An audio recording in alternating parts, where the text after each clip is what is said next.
All right, welcome everybody. I'm going to call the meeting to order this morning at 9:05 a.m. Today's meeting is not currently being live streamed, but we do hope it starts soon. And we welcome those who will be observing online, as well as Carol and Brian joining us online. Before we begin, I'd like to extend our sincere thanks to the Lieutenant Governor, Her Honor Edith Dumont, for the appointment of Judith Silva and Robert Cesario. With these appointments, we are pleased to share that we are, for the first time, at our full complement of members. I would also like to warmly welcome our two new elected members, Jennifer DuPont and Susie Wu. We're delighted to have you join us and bring your perspectives to the table. And just for the note, We're live. excellent. For a note, everyone is here for 3 years, appointed for 3 years publicly, and this first year of their 3-year term elected. We look forward to working together with all of you over the next 3 years as we continue to advance the work of the board. I'll begin with a roll call of board members. Tammy Consois. Present. Lauren Carnegie. Present. Robert Cesario. Present. Jennifer DuPont. Present. Judith De Silva. Present. Charles Gall. Present. Matthew Gordon. Present. Brian Highgate. Present. Robin Libby. Present. Jay Mathers. Present. Donna Oren. Present. Jalpa Patel. Present. Howard Shears. Present. Carolyn Watt. Present. And Susie Wu. Present. Rivera Van Vliet sends her regrets at the moment, but we look forward to seeing her later on in the day. As a board, we recognize and respect the land that we meet, play, and live on as belonging to Canada's Indigenous peoples. I invite Robin Libby to provide today's land acknowledgement. I acknowledge that the work I do in public protection and healthcare and the work that we all do at the offices of the College of Massage Therapists of Ontario take place on the traditional territories of many nations. This includes the Wendake, Neo-Wenseo, and the Haudenosaunee peoples, and the Anishinaabe, the homeland of the Anishinaabe people, which include the Ojibwe, often known as the Chippewa. Specifically, we are on the territory of the Mississaugas, a historic subgroup of the Ojibwe Nation, and the treaty lands of the Mississaugas of the Credit First Nation. I also recognize that our board, committee members, and staff live, work, and play on the traditional territories of many other Indigenous peoples across Ontario. My relationship to the land and water is lifelong, beginning with my birth on the unceded ancestral territories of the Musqueam, Squamish, and Tsleil-Waututh people in Vancouver. The Pacific Ocean instilled in me a strong affinity for the waters that connect all life. Here in Toronto, I recognize the profound privilege I hold in feeling safe within my community, a safety not afforded to all, and one that exists on lands where Indigenous people have experienced and continue to experience displacement and injustice. I carry my connection to the ocean with me as a reminder of this sacred responsibility. I commit to deepening my relationship to this land by learning how to care for the waters and territory that sustain the health and community I serve. I will honor this commitment through actions that respect the environment and champion equity and inclusion for all people. This means using my position of safety and responsibility to actively work towards a community where safety, health, and belonging are realities for everyone, in alignment with the true stewardship of this place, which includes care for all of its inhabitants, past, present, and future. Thank you, Robin. As a reminder, the mandate of CMTO is public protection, and the board is accountable for ensuring that its decisions are made in the public interest. Each year, board members confirm they have read, understood, and will comply with all the board's governance policy on conflict of interest. At the beginning of each meeting, we also ask members to identify any conflicts related to the items on the agenda. With that in mind, are there any conflicts of interest to declare? Seeing none. In addition to other discussions and decision-making, the purpose of today will be to consider the approval of the following items: the 2025 unaudited financial statements, the 2026 work plan and key performance indicators, updates and consolidation of governance materials. Before we proceed, are there any additional items to add? All right, then I'm looking for a motion that the agenda of March 24th, 2026 be adopted by the board and presented as is. Any matters? I see Don second. Any opposed? Excellent. Thank you.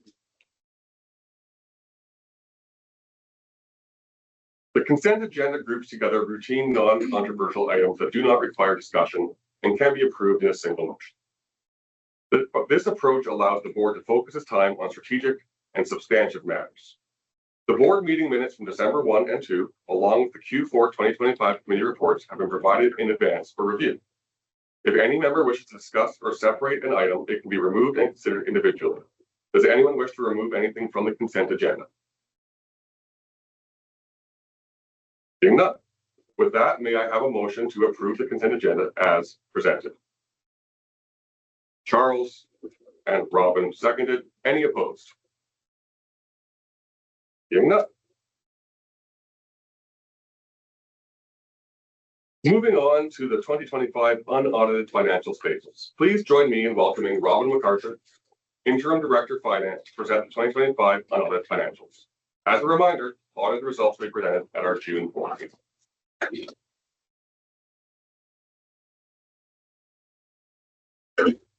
Thank you, Sean. For the new people, I am Robin MacArthur. I am your Interim Director of Finance, and today with our Manager of Finance, Mala Chanapatna, we are going to present the unaudited financial statements. For those of you who have been here to a couple of these things, you are going to see a very different presentation than what you've seen in the past. Looking forward to your feedback afterwards to see what you think. And what we are about to show are slides that accompany the briefing note because we've assumed that you've already read it. Without further ado, let me introduce you to Mala Chanapatna.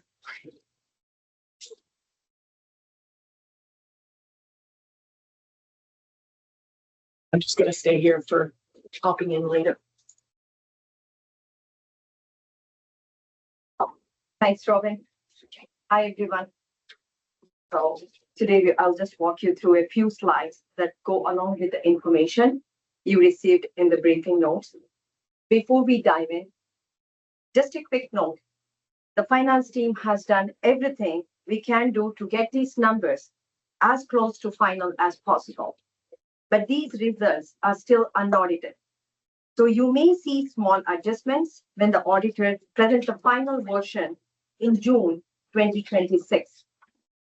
Overall, for 2025, we are showing up a surplus of 2.7 million. That's compared to the budget of surplus of 1.3 million. So we came in about 1.4 million ahead of the plan. So, and please feel free to interrupt me at any point if you have questions as I go through the slides.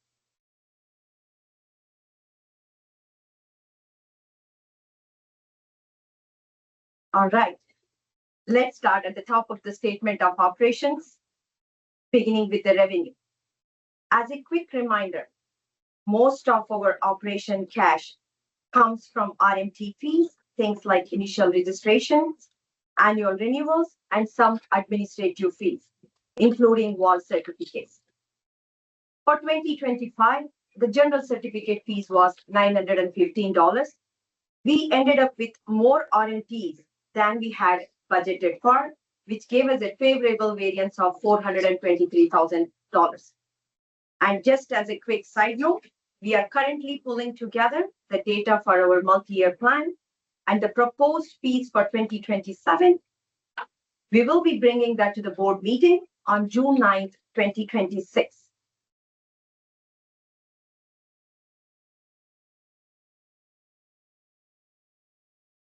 Now, moving on to the other revenue, which is the other part of our revenue, which comes from the interest we earn, which comes from current deposits and on our long-term investments. We work with an advisor at Raymond James who manages our investment portfolio. And we make sure everything is fully aligned with our financial investment policy, which is on cost basis. And we only invest in securities that are permitted under that policy. Our deposit interest continues to perform steadily, delivering modest and steadily gains. Any questions at this point for revenue?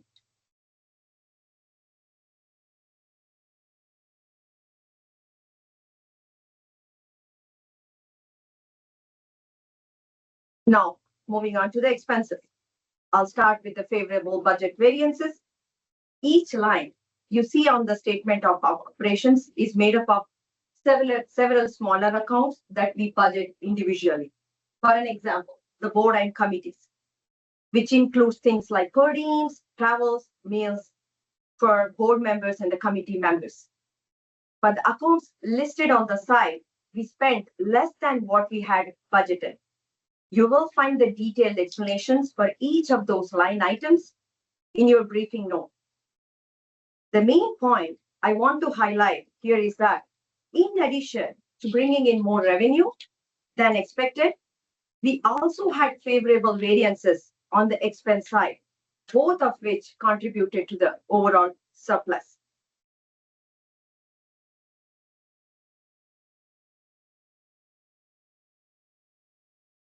Now, moving on to the other side of the page, which is unfavorable budget variances. Just like the previous slide. Question? Sorry, on the previous slide, Yes. a large variance was the salaries and benefits, and I saw in your notes Yes. that there was a 4% budgeted salary increase versus 5%. Can you explain the reason for that, and are we comfortable that there is not risk of, are we market competitive, I guess, with the salaries of staff at CMTO in terms of that conservative approach to go with the 4% versus 5% budget? Thanks, Roberto. So there were a number of factors, including the 4% versus the budgeted 5%. And as you can appreciate, I know because we spoke last night, you're in HR. You would know that that would also impact our CPP and our EI, anything that would be related to how much we were paying people. We know for a fact that we are quite competitive. We have done studies.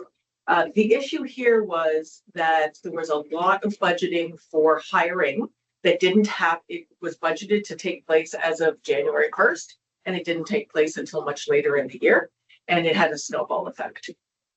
So there was a number of factors that went into it. We have done I'm hoping that we have done a better job in the budgeting for 2026. Yes, Howard. I just want to follow along on that. So does this mean that we had less staff? So if we had less staff, because Yes. the hiring was slower, did that put more pressure on the staff that we had and cause any concerns there on workload capacity? I beyond finance, I wouldn't be able to speak to that more. So thanks, Howard. So the answer is no, it didn't. I mean, there's always additional pressure on staff when there are vacancies in any position. And it does take some time to hire people who leave, which is a different problem than this problem, which was delays in hiring that had been budgeted for the full year. So there has been effort in the 26 budget to account for that and to be a little bit more precise about when we anticipate hiring people and also being ready to hire them right away at the beginning of the year. So we've done To add on to that, there are, this includes professional development that didn't get used. There are a fair number of items within that line item. Yes, In more high level, we know the turnover attrition rate. we do. I can't remember it off the top of my head, but I will get it. It is within industry standard. I believe it's around 8 or 10%, but I can It double was check less about the number more in terms of the year before. Was there less or more turnover? It's been pretty stable for the last couple of years, but I can get the precise numbers. Thank you. anything more for this slide? Oh, sorry, Matthew. Thank you. So just to piggyback on Robert's question, there's this phrase in the BN, salary increases implemented at 4% rather than budgeted 5%. So that rather than things like delays in hiring, I interpret that line to mean that if employee X is making, let's just say 100 grand a year for ease of math, that the person's salary went up to 104 instead of 105. Yes. And is that just due to unexpectedly low cost of living increases, or is that something that was made as a deliberate choice by management? Like effectively, are the salaries pegged to CLL or inflation, or was there a meeting where it was said, okay, this is what we're doing? So in answer to that, our salaries have increases are based on an assumption related to CPI that is calculated every year, plus an additional merit increase to ensure people don't fall back in terms of their salaries and our competitiveness generally. And essentially what happened last year is that there was an over budgeting of 5% when we over the entire line, when really our salary increases are in the 3 to 4% range. Ethics. We will speak to this in a slide or two around how budgeting takes place at a point in time ahead of the new, I was going to say school year, but ahead of the new fiscal year. It's been a year or two since I've been at school. I don't know why that came up. And so we make assumptions and we state our assumptions when we present the budget. And that's why I'm an advocate for, this is a little off topic, but I'm an advocate for doing maybe a review so that we can get a forecast and sort of update it for information that happens in the fiscal year that we didn't know about when we were budgeting starting in August of the previous year. Yes, John. I have a question for the hearing variable. I see it's a positive 37% variable, and I assume based on the comment that the volume of the hearings has not gone down, right? The volume is not gone down. It's just because of the delay and some external. We have hired. Now that some external services now we are bringing in the house. That's the reason. The volume itself is there. Angela can speak to that further. Yes, thanks for the question, Jalpa. I would say generally hearing levels at discipline remain steady, although we have seen a decline for fitness to practice matters. We typically budget for 2 hearings of the fitness to practice committee, and we had none in 2025. So you'll see that reflected in the variance. The other contributing factor, I would say, is lesser use of certain programs and third-party service providers, including the appointed counsel program, whereby we hire external lawyers to cross-examine complainants when a registered to self-represented. And so we saw fewer appointments than expected last year, paired with lower use of service providers like court reporters, as well as hearing facilitators due to the postponement of at least 2 contested hearings in 2023 and 2024. Thank you. Anything else? We'll continue. Thank you.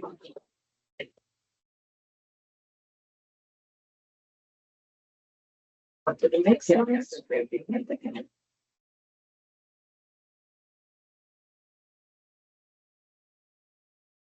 Don't go back. Yeah, just once. Yeah.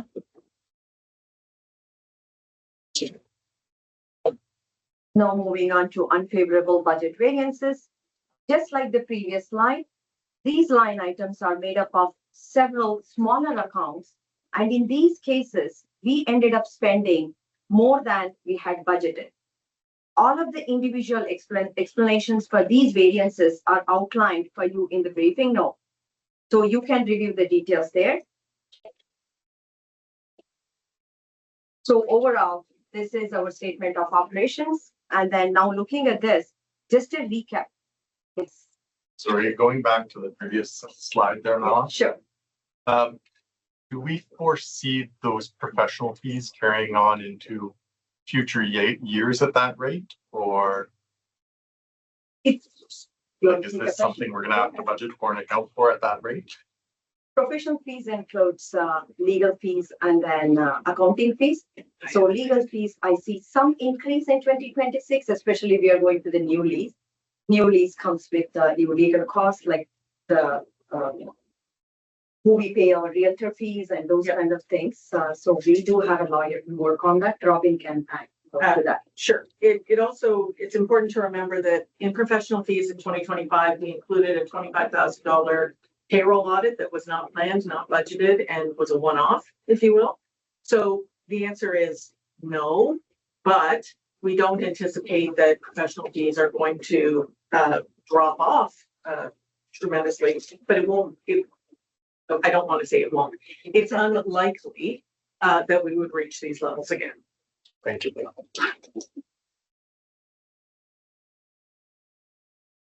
Any other questions for the negative variances? Yes, Maureen. If I can just answer your question, Roberto, in terms of the turnover rate, it was 9% in 2025. Prior years were 14% in 24, 11.5 in 23, and 16% in 2022. Thank you.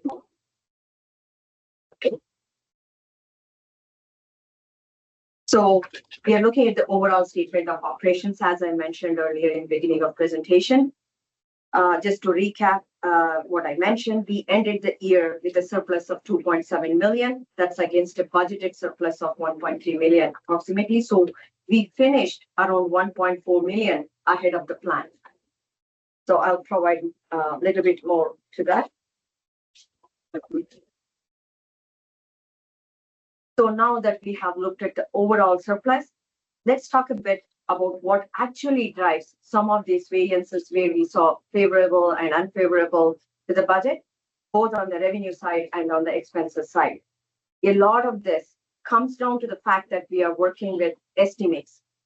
For an example, we don't have direct insight into how many RMTs are in pipeline or how many are about to graduate. So our revenue forecast is always based on our best estimate using historical patterns and what we hear through town halls, school visits, and other touch points. And on the expense side, variance also come from unexpected business needs. A good example is payroll audit, as Robin mentioned. That work was originally not budgeted, but it became necessary. It did contribute to an unfavorable variance in professional fees, but it also gave for you all a confidence that an error was corrected and that all other controls remain solid. So while it was unfavorable to the budget, it was ultimately a worthwhile and a responded spend. And on the flip side, when you see the favorable variance, it may be because a project was planned and budgeted, but priorities shifted during the year. So the project either was not needed or ended up being postponed. All of this is really just to say a variance is simply a variance until you understand the story behind it. And each one has its own context. Any questions before I move to balance sheet? Apologies that I'm used, so No problem. I don't understand. Make an obvious answer. Is there a reason we don't know the more insight into the pipeline of graduating RMTs and we could get more information? And probably an obvious answer, but I'm used, so I don't know. Oh, it's a good question. And so in some professions, there's one school or a few schools, and they know exactly how many people are registered and how many are anticipated to graduate in any given year. So some regulatory bodies are able to predict with pretty significant confidence how many people are likely to be registered in any given year. There are upwards of 30 programs, more than that. Much more. Yeah. Okay, so there are 30 schools. I'm thinking of the schools I've been Yes. to. There are many schools, many more massage therapy schools, and many more programs. And each one of those programs accepts intake of students on a rotating basis. So there is not a consolidated data source for all of those schools. It is something that we could possibly work on in the future, but it's not there at the moment. And I see Brandon might be able to add to it a little bit more and just say that, it's kind of a window into a topic we're talking about later when we talk about accreditation. So we'll talk to the number of programs, the different types of programs that we have. But as Maureen mentioned, the number makes it really challenging, even to just keep track of all the programs that are active or not active in a given year. Thank you. I'd say the other thing that comes into play is sometimes after students graduate, they pursue further studies. There's a number of articulation agreements with some of the colleges and universities, so they may go on to finish further studies. Some of them need to take time off to be able to pay for their exams after they're done, or there may be a gap from when they graduate. And as Maureen said, there's a number of different starts for a number of the programs, not necessarily your back to school September, but it could be a completely month that we wouldn't take them back to school. So I don't know if you ever fully get a real number, but maybe some insight. On top of that, people that go into the program as well, there's like graduating classes are not going, the grad class, half will graduate typically, but I've seen in schools and even my own class. And then you don't even know who throughout the year maybe deciding that they're gonna retire. It's an aging profession, so. Not easily predictable. No. You had a question. My question was more like, do we have a data or some kind of information, like to what to expect within like next few years, like how many RMTs gonna retire? Like in terms of age, like. So we have been doing some work and you will see more of this in the multi-year plan so all we can do is sort of predict based on past information and on the current ages of the distribution of ages across the profession about what is likely to happen over the next couple of years in terms of entry in and entry out. So Curtis, who is here somewhere, I think, is working on some modeling for that. So. It's wrong. I wanted to add, I think we're in a profession where it's a little more difficult to anticipate when retirement's going to happen because it is so physical that you might have people retiring at 40 or 50. It's not a standard, I'm coming up to 65 and I'm ready to, hang up my shingle. It's a very individual decision. One of my colleagues once said there's a finite number of massages that any of us can provide. We just don't know what that number is. And we find out when we find out. Right. Okay, are we good to move on to balance sheet? All right, let's move on to the balance sheet variances. As outlined in the briefing note, the overall surplus we generated this year naturally contributed to an increase in our cash position. Our investment also performed better than expected because of the changes in the market value. And you will see an increase in the prepaids as well in the briefing notes, which is mainly due to the deposits we have put down for the new office space. So overall, the balance sheet reflects the same positive trend we saw on the statement of operations. Now that we have covered the asset side of the balance sheet, let's look at the liabilities and what drove the year-over-year changes there. Overall, our liabilities increased this year. One of the main areas you will notice is accounts payable. In previous years, our payment process was less structured. Payments were often made as soon as invoice arrived.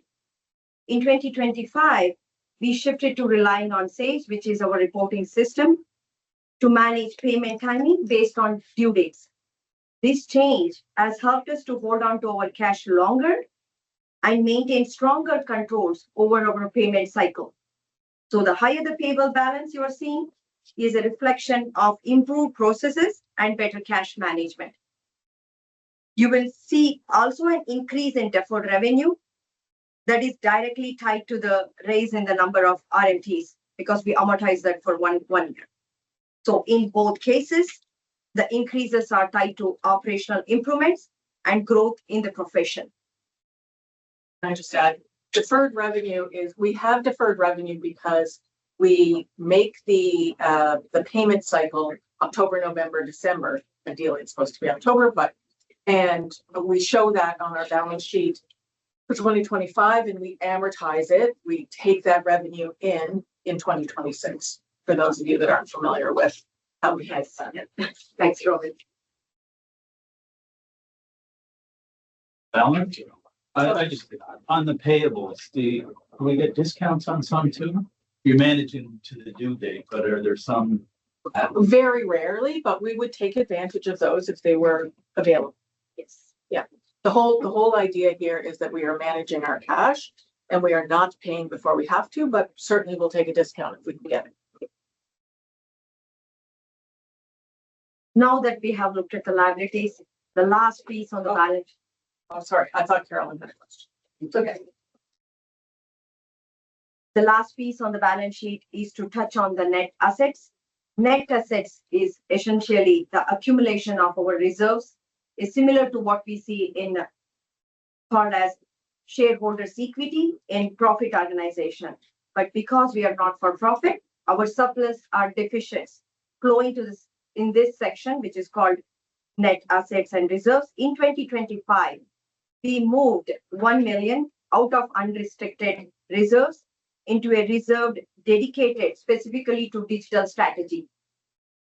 The overall surplus for the year has been added to the unrestricted reserves. And as I mentioned in the briefing note, our unrestricted reserve balance is getting close to the upper end of what's allowed under our reserve policy. That will definitely be a part of the discussion as we are working through the multi-year plan and look at the future fee considerations. So that comes to the end of my presentation. I'm happy to take if you have any questions on the balance sheet. Anyone? No? Okay, no. Okay, we're adding a new piece here. Thank you, Mala. We're adding a new piece this year, which is just to give you an idea of what's to come later in the year. So in the June board meeting, we will be presenting Hilborn, who are our auditors, will be presenting the final 2025 audited statements. We will also be presenting at that time for you our multi-year plan and our fee recommendation.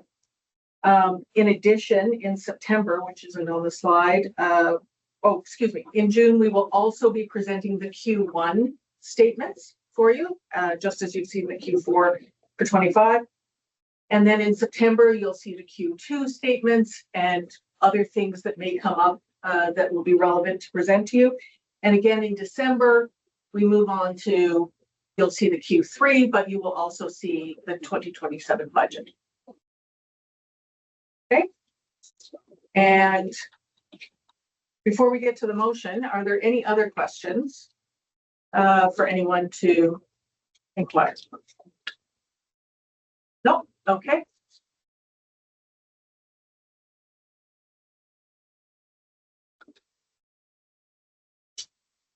Thank you.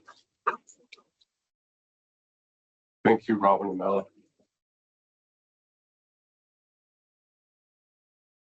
All right, you can see the motion on the screen, but I will read it out just so that everyone observing can also hear it. We have a motion on the table that the board approve the 2025 unaudited statement of operations and statement of financial position.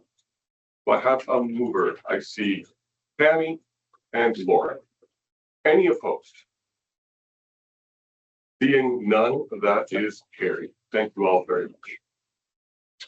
Next up on the agenda today is item number 6, the spousal exemption. For those of you who have been here for a while, you will remember we have talked about this before, but we are bringing it back to the table again today. So I'd like to welcome Sam Harris, Interim Director of Policy and Communications, who is seeking approval for CMTO to proceed with obtaining a spousal exemption for registered massage therapists in Ontario. Sam. Thanks.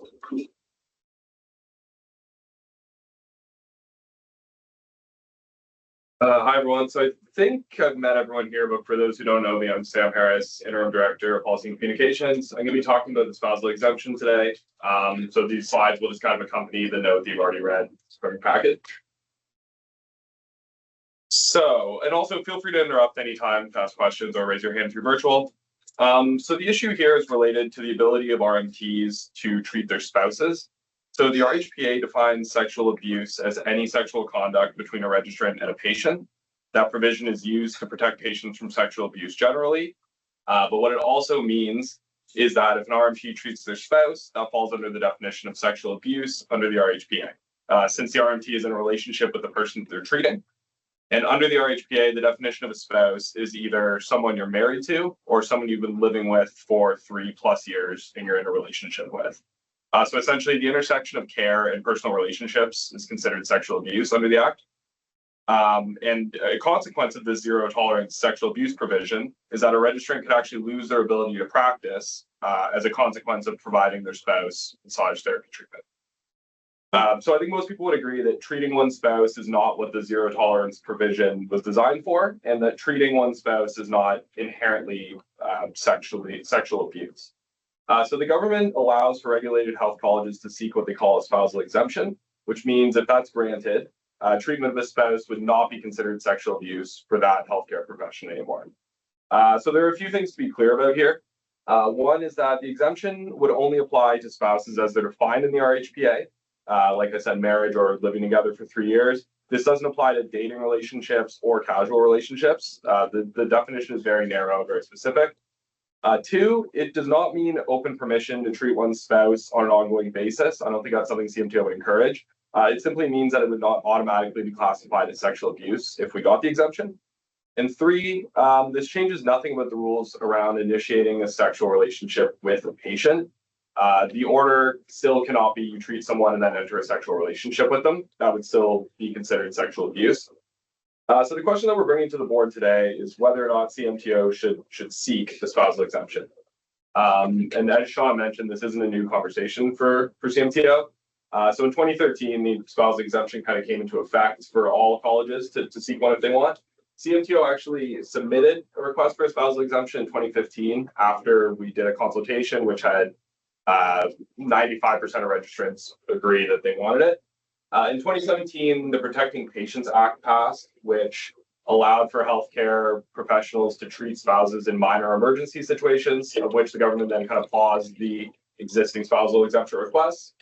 2019, they reached back out to us to see if we still wanted to proceed with it.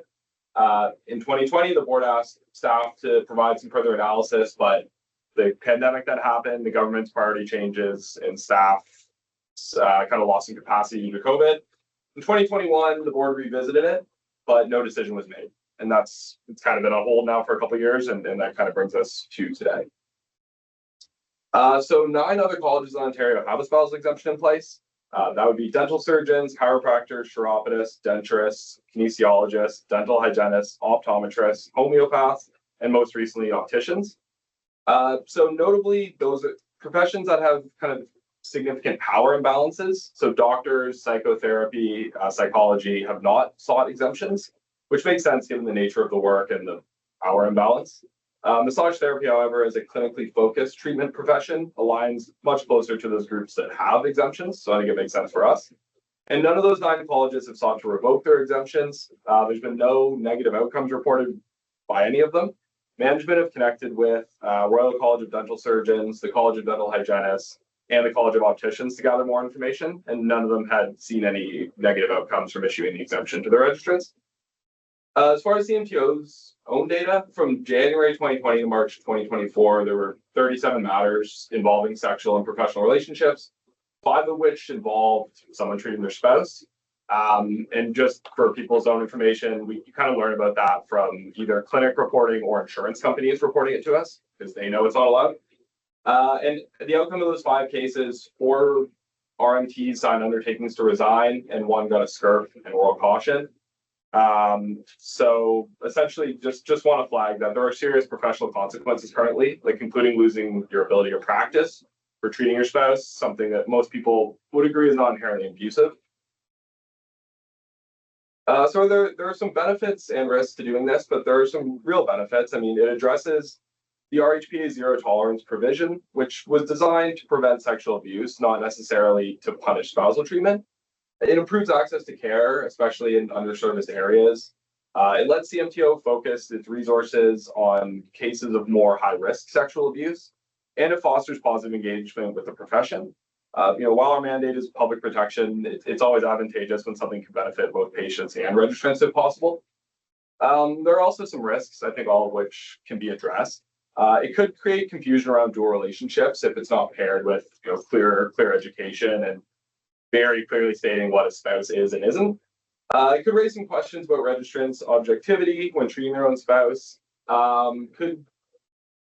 There are some perception issues around the blurring of relationships, and there's potential for insurance fraud, although I think that exists regardless if the exemption is in place. But I would say all these risks are manageable. Fraud is already considered professional misconduct. The exemption really doesn't change that. And staff will build guidance and educational materials so registrants understand exactly what is and isn't covered by the exemption and what we are and are not encouraging. There are also a few practical things here to flag. Legislative changes do take time. Even if, board were to approve this and we did a consultation this year, it wouldn't happen right away. These things often depend on government priorities and whether or not other colleges are seeking a similar exemption.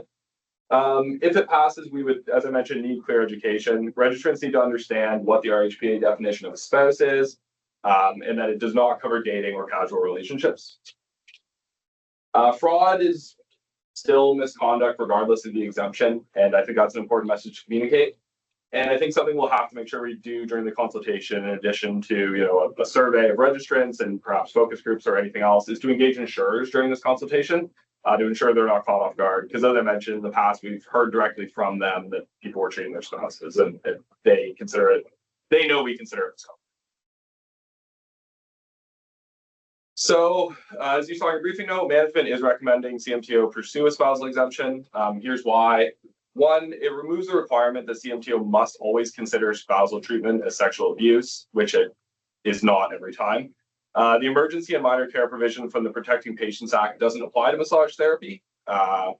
Three, an RHPA exemption is really the only way to allow any kind of spousal treatment to occur.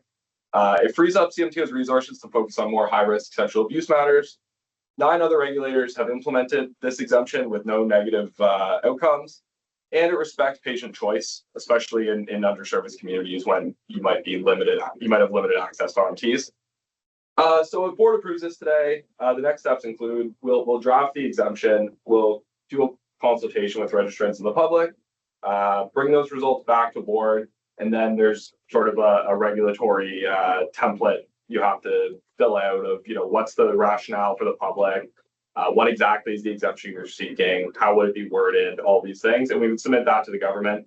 And then if approved by them, it would kind of go on their registry. And then when they're ready, it would be, our act would be amended to allow this. So before I get to the motion, are there any questions? What's the definition of treatment? Massage therapy treatment. So opening a file and yeah, in a studio or whatever. Anything really, like as an RMT is providing massage therapy treatment to someone, that's what's considered treatment. So really, if you're treating this person and billing them, that would be considered treatment. You have a virtual hand. Oh, right. You mentioned that the college doesn't want to encourage regular treatment of one's spouse. How would we go about doing that? Would there be changes to the standards, or what would be done to ensure that that's not regular practice? Yeah, I think it's something we would have to put into the standards. A number of other colleges have kind of a similar type of policy or guidelines or educational materials alongside their exemption, where it might even just be as simple as an FAQ, like, does this mean I should treat my spouse on a regular basis? And we could say, no, this is more for if you need to treat them or they require treatment, it's no longer sexual abuse. So I think it's something that we don't necessarily have to encourage, but it does give us the option to not pursue these things as sexual abuse when they happen.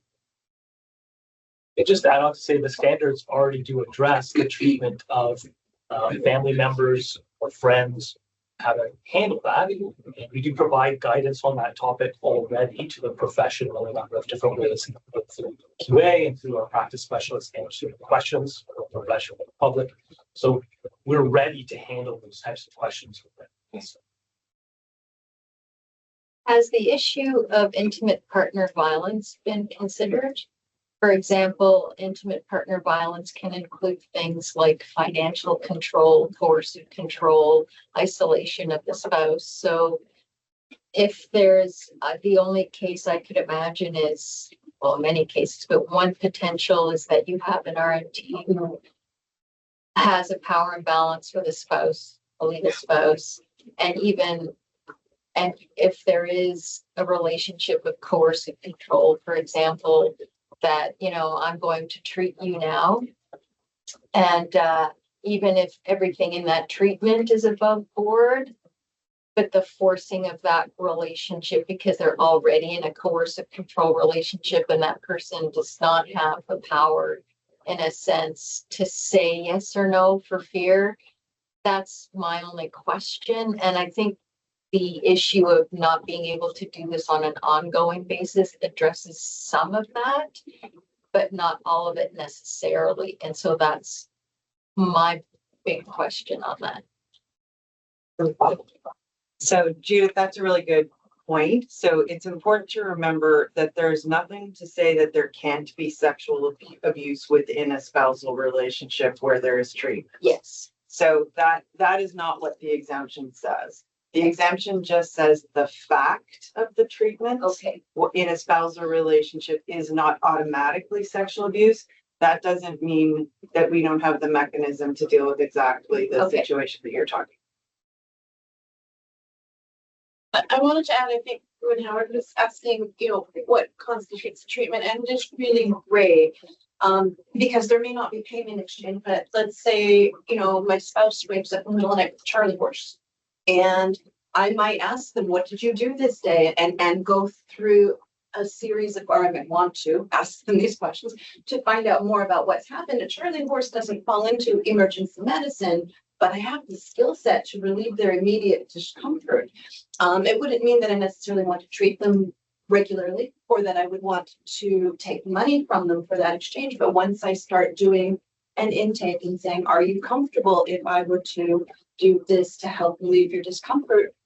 I think it goes into that area of treatment, whether or not they've actually filled out a form, especially now that we've evolved into, we can take verbal, you can do a verbal intake as well.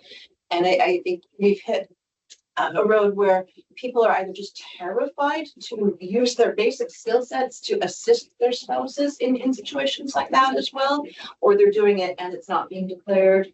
I think a lot of massage therapists I know have said, I just send my spouse out to somebody else because they won't tolerate the pressure or what type of technique that would be appropriate for me. They want different kind of touch. So I don't think it's a highly challenged area. Same with what Judith was saying. I think that that's absolutely relevant, but I don't think it's not exclusive of if there is abuse or if that power imbalance is being over exercised.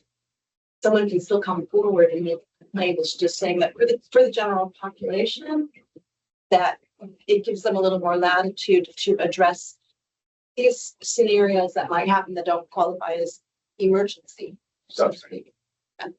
Sam, Carolyn has her hand. Yep. Hi, I'm just curious from what Sam said. To me, if you use the word exemption, an exemption is an exemption. Say you have a gentleman whose wife is an RMT, but he goes to somebody down the road every month for his back because he's got a really bad back. Are you saying he shouldn't go to his wife if this exemption came in every month? Are you thinking, gosh, maybe once a year? I'm confused. Like, to me, exempt is exempt. Could he then go to his wife once a month and have his back treatment? Yes, he could. I think we're just saying we don't want to encourage spousal treatment. I think it's just something that, like Robin said, kind of gives people that latitude to treat their spouses if they need to. I don't think it's something we want to be encouraging. But there's where you confuse me. Why? The word exemption is exemption. If there's no problem, he's not breaking the law, he's not doing anything. I don't like the fact that it's still like, oh, get your hand out of the cookie jar. I have an issue with that. Like, to me, it's either one way or the other. And that's what I can't follow, Sam. Did you want to respond? Yes, I want to respond to Carolyn and just piggyback on what Bryn was saying. So we have standards and guidelines that discuss conflict of interest, and that we, as a college, discourage any sort of treatment to immediate family members. So not just spouse, but parents, siblings, people that you have close relationships with. It is not outright forbidden because there may be unusual circumstances where, as you say, accessibility becomes an issue and you might be the only RMT in the community, in which case it would make sense for your, someone who's close to you to see you. But overall, it's not encouraged. And there are guidelines to say, this is really only when it's appropriate. However, in most circumstances, you should be referring out, whether it's your spouse, whether it's your child, whether it's your best friend. And I think those guidelines, and then if we're going to enhance that, if we make this change, hopefully should make it clear that it's just saying you can do a little bit more than emergency medicine. And I think, you've got people who are terrified to touch their spouse in a therapeutic manner because it's sexual abuse. And I think that makes it complicated in its current format. Does that help you? No, there's a lot of conflict I see here. No, I just think it's one way or the other. Suppose this person, in your opinion, is the best RMT you've ever met. Why should you ever have to go to a different RMT because, oh darn, I went to my sister-in-law last month. Maybe I shouldn't go.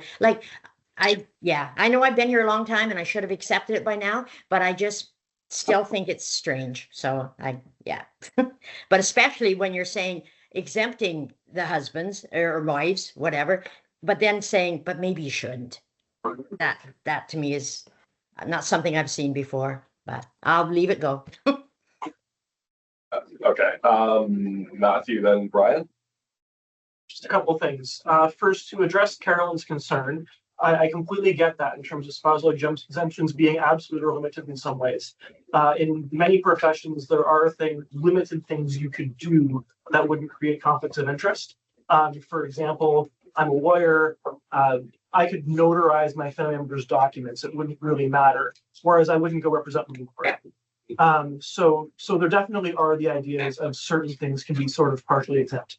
My question though is this. So within the wording of the RHPA, sections 27 and 29, there are a number of controlled acts and exceptions to those controlled acts. Classic examples are emergency treatments, but there's two that really stick out to me. One of them is treating a member of the person's household, and the act is a controlled act set out in a couple different paragraphs. I'm not going to read them all in full right now.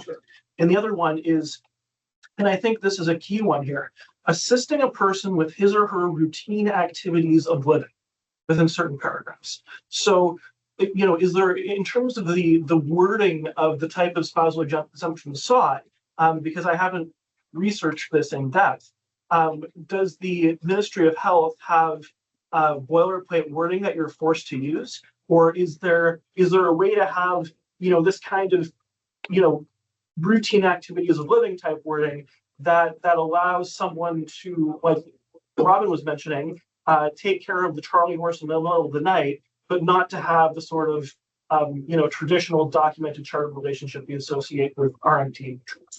The way it is right now, every college that has it has a boilerplate one, where essentially there'll be something, if we got it in the Massage Therapy Act, it would say the spousal exemption in subsection X of the Health Professions Procedural Code applies in respect to this college. So it basically, they have the spousal exemption in their act, and our act would be amended to say that exemption in that act applies to us. So it's boilerplate. Can we see that wording? I don't have it on a slide, but I can send it out, yes. All right, thanks. What is the proposed timeline for the consultation, the bringing submission to the board, and then submission to the government? With the thought behind it that this has been kind of in the works for 13 years already. Is it a fairly fast timeline? And if it isn't fast, is the college put at reputational risk of not responding to but to me 94% seems like a very clear mandate from the profession and something that isn't harming the public. Is the college at risk reputationally of not listening to their profession? I think so. To answer your first question, timeline wise, I think we could do a consultation probably in April. I think it would be quite a simple couple of questions given like I said, the language is pretty standard, and I think you would just ask if people agree with it or not, and allow them to explain why or why not. So these things have to be consulted on for 60 days. So I think it's something we could probably bring back to board in September, with at least the results from the consultation, and then if board approves based on what the responses are, we could have something drafted up probably before the end of the year to submit to government. But yeah, consultation needs to take 60 days, so I don't think June 4th would be possible. Oh, sorry, Brian. Yeah, I just wanted to address Carolyn's concern. So I think on the positive side, you have Robin's example of like treating your spouse on a one-off with a Charlie horse. But I think on the negative side, something that college wouldn't want to encourage is if you kind of just had your spouse like use all their benefits and treated them to gain revenue for your household. Does that give you an example of like the bad side versus the good side, and why like one rule doesn't necessarily apply?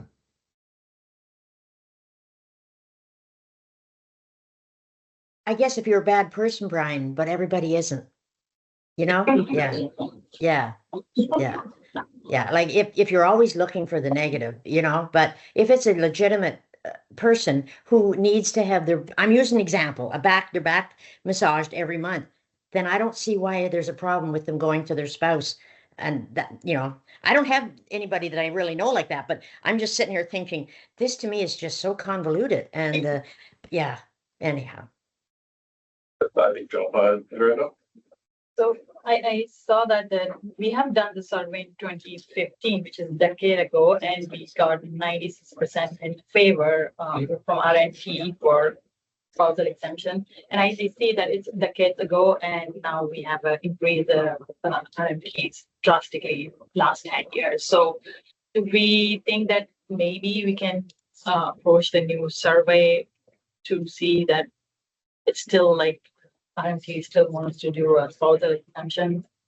And also there's always a two side of the story, right? I mean, I would say that my biggest concern is health history. Like I know CMTO will ask mandatory to fill out health history form and get health history information. And I'm not sure like with the spousal, like they're comfortable giving all the history or they will not. So that's the only concern I have.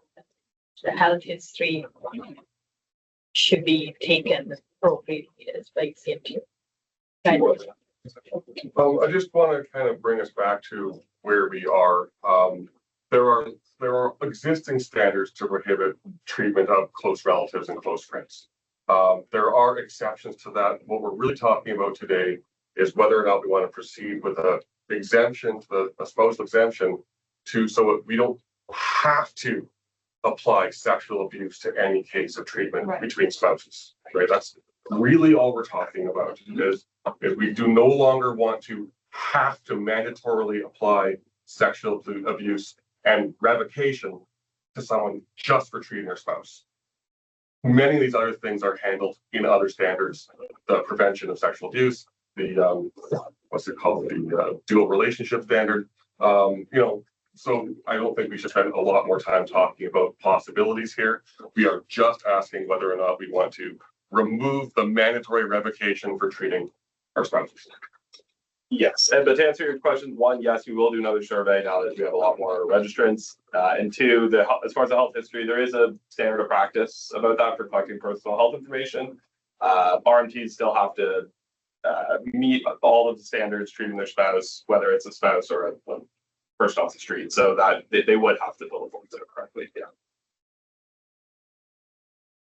I think we just have to be cognizant too, if we do all those, the consultation and bring the results back here, that really we're at the mercy of government for how long anything will take when we do make a submission to them. So that could be a long time. That could be another. Correct. Yes. We certainly are. Yes. We're obviously today seeking the approval to do the consultation, bringing back the results and a potential submission. But yes, we're at the mercy timeline wise of when it would actually the act would be amended. My other question is, what would the exemption mean for the 5 former registrants that had to resign or be assessed with a SCRB? and an oral caution, would there be a risk to the college of them pursuing any sort of legal action against the college as a result of this? No. As far, Andrew, I don't know if I could lead on you, but I believe no, you cannot, I don't think there would be legal action for changing a rule later on for something that someone got in trouble for. Right. Previously. Typically what's enforced at the time, then it's open to them, I guess, to contact if they want back possibly. And that would be dealt with at the time. Sorry, I think Judith then Matthew. Did they ask to be reinstated? Yeah, exactly. They could, and we'd have to look at those individually too. I was just gonna echo what Andrea said. There's a process to apply to degree and in certain circumstances. You fill out some forms, possibly have an in-person discussion or whatever, and it would proceed administratively rather than, through the legal system. Thanks. Any other questions? Okay. There's a motion.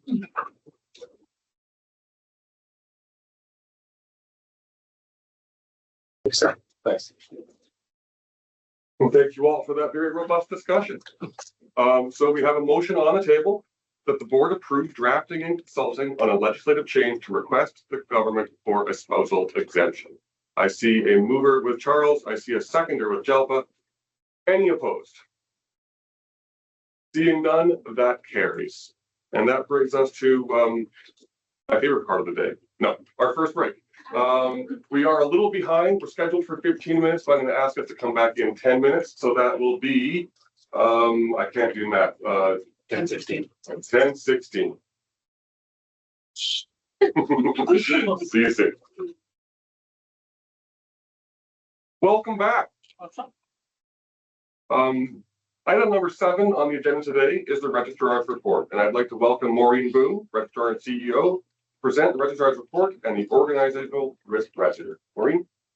Risk register. There we go. Easy for me to say. Great, thank you very much. Good morning. So you have the registrar's report in your package. It's not my intention to go over every single item, but happy to have questions about anything that you see there. I'll highlight a couple of things. One is on track, which for those of you who are new, is the Federation of the Regulated Provinces across Canada. So there are 5 regulated provinces in Canada where massage therapy is regulated, and FONTRAC is a group that comes together to share information, as well as its current project is to work on the competency profile, to update the competency profile. The competency profile is a document that outlines basically what it means to be a massage therapist, the skills and competencies that are required to be a massage therapist all across Canada. And that document has not been updated in some time. That document informs curriculum as well as accreditation and the exam.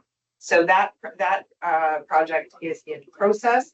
And there are a number of groups that are coming together, including massage therapists who are working on that. And it's expected that that will probably be done in January of 2027. So that's one thing that I wanted to highlight for you, as well as the massage therapy school outreach and the town halls. So I think for 25 of on the college tours as part of our objective to speak to all of the massage therapy programs in Ontario prior to the accreditation requirement coming into place in 2027. So those have been really good engagements, talking to students. They have lots of good questions. So I've been really delighted to get out there and meet with them. Also a good opportunity for them to understand what the college is, how it differs from the association, and what they can expect once they become registrants.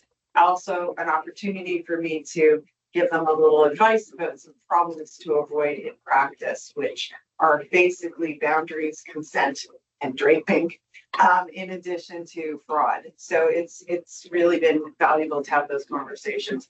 We also had our first town hall in Sault Ste. Marie last week, which was a really great event in spite of kind of an unreasonable amount of snow, I have to say.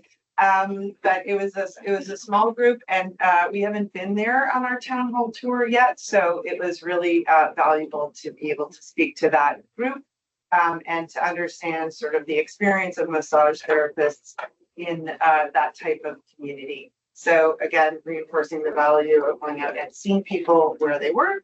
And the next one, of course, is in St. Catharines in the middle of next month. So looking forward to those as well. Before I get on to the risk register, is there anything else in the registrar's report where you have questions? Farm track, is there any update on the unregulated provinces? I mentioned there are 5 regulated provinces in Canada. The rest are unregulated. There are a couple that have been waiting in the wings for some time. Saskatchewan, Manitoba are 2 examples. So either they have legislation or they're on the brink of legislation, but it hasn't been put into effect yet. So the short answer is we haven't seen no additional provinces become regulated yet, but we do know that something works. So we continue to monitor that, and we do also continue to communicate with those provinces at the farm track level so that we can assist them if necessary in terms of making the argument for regulation in their provinces, because it is our view at the farm track level that is best for the public for massage therapy to be regulated in all the provinces of Canada.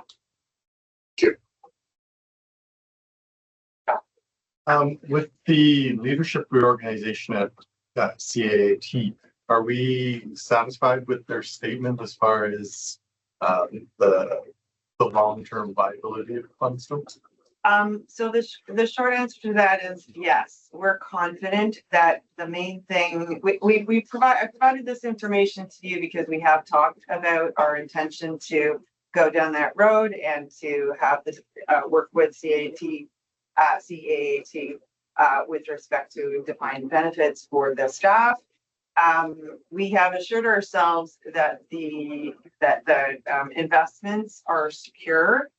There was a significant governance issue at CAT, as you may have read in the press. It seems to be resolved now. We will check in with them once again. We still have not fully engaged with them, but it is our intention to proceed absent any other concerns that might be raised. Thank you. Any other questions on the registrar's report?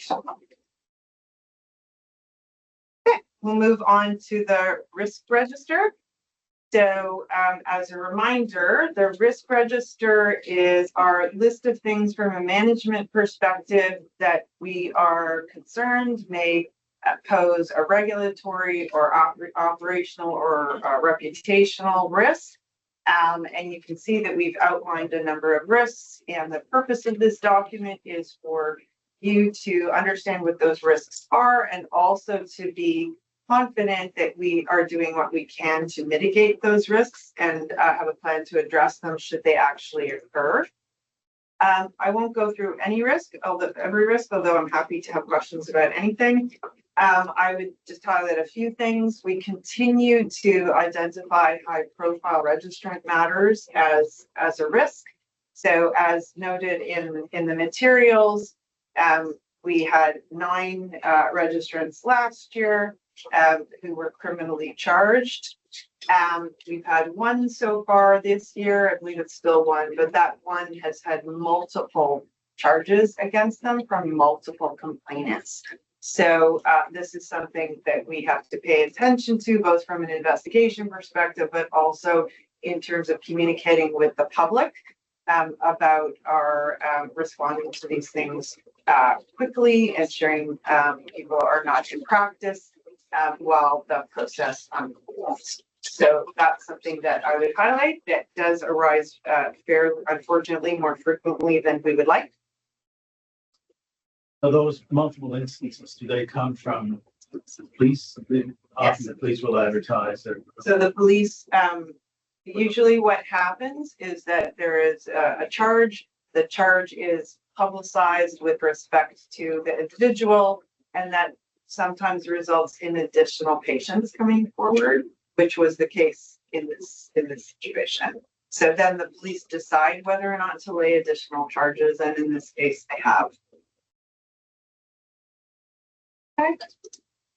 Just in terms of other risks that I would highlight, just in terms of work, this is a year of some change at CMTO in terms of the move.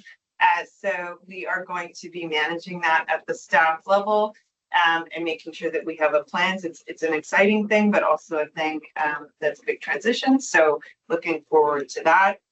And then I would also note, just with respect to the risks generally, you'll see I've organized them a little bit differently. So there are sort of the main risks, and then a couple of things that we're watching in the background. So one of those is the massage therapy program accreditation.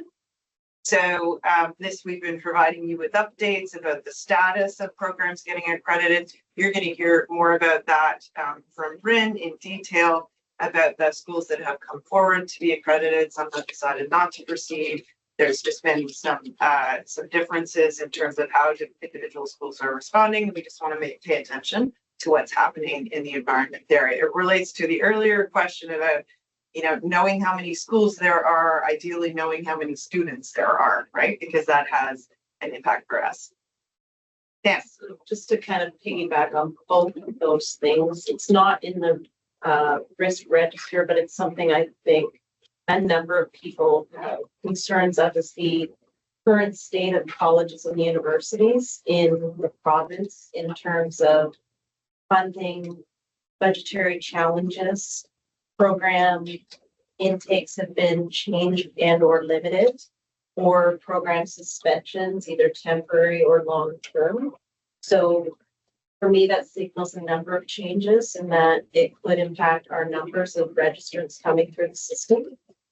With regards to staffing, a lot of the colleges have limited the hours in which people can work, which I believe our education seat requires 12 hours. I may be wrong with the exact number, but if that's the case, that may limit the number of registrants that are available to run for that seat.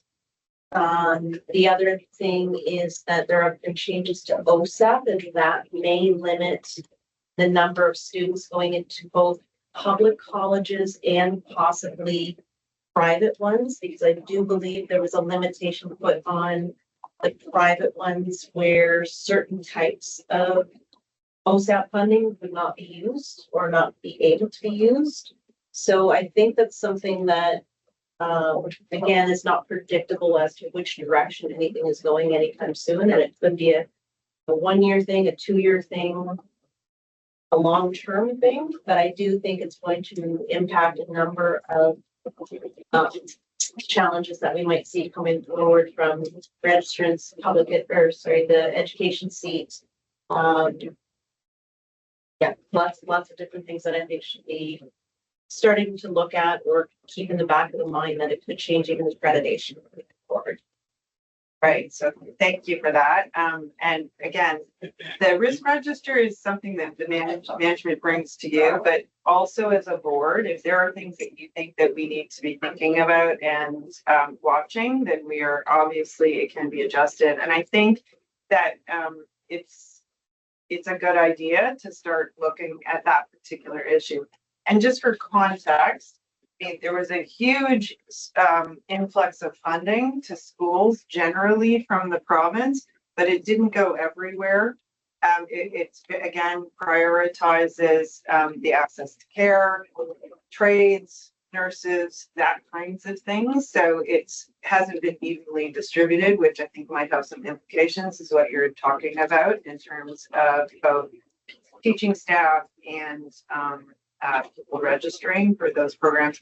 So I think that we should probably add it to our watching list. And I think another thing we would want to do is to keep an eye on it in terms of communicating with board members who are educators, but also we have a number of opportunities to speak with educators throughout the year. So I think it might be worthwhile for us to check in with them about the status of that, so we can just keep an eye on it and see whether or not there is anything else that we should be doing. But it's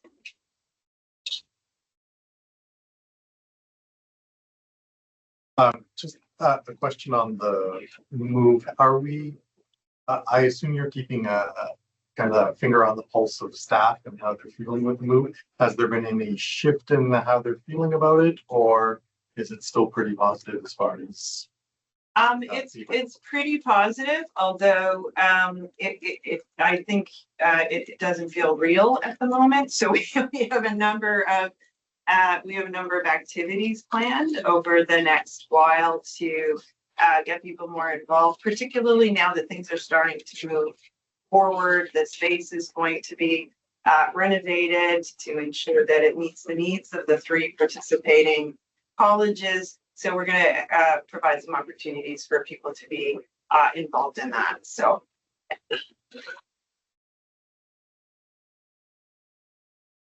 Are we holding it 3? 2 partners?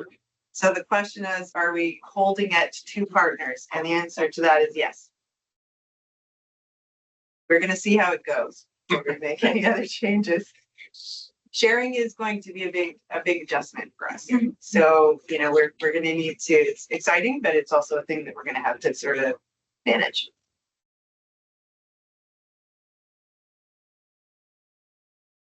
All right, thank you.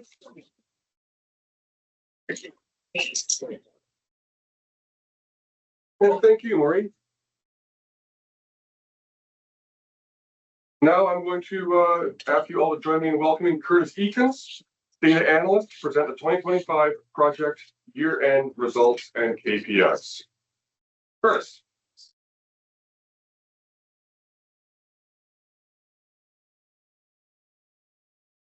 Good morning, everyone. I'm Curtis Eakins, the data analyst for CMTO, and today I'll be walking you through the 2025 year-end results and KPIs. A few things before I start. I just wanted to say that 2025 was a very strong year across the organization.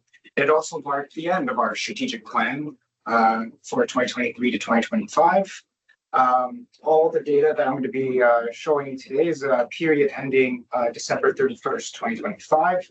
The KPI report, the slides are a little bit different. I changed it up a little bit. It's different from what you received on the board package. However, still reflect the same story, just show it a little bit in a different way. Let's begin with the project summary. So this hasn't changed. At the beginning of 2025, CMTO created 11 projects, which were outlined in this project summary here. By the end of 2025, 10 were completed. The one remaining item, the consolidation of policies and standards for practice of improved accessibility on the website, was sitting at 85%, again, as of December 31st, 2025. And I believe Sam will be making an update later on today for you guys. So while one project remains open, the overall story here is one of substantial completion and forward momentum. Any questions on the project summary here? Seeing none, I'll be moving on to the sexual abuse prevention. So this is the little surprise that created for the board here. Just a little bit of a visualization that's a little different from what we received in the board package, but here we go. Sexual abuse prevention.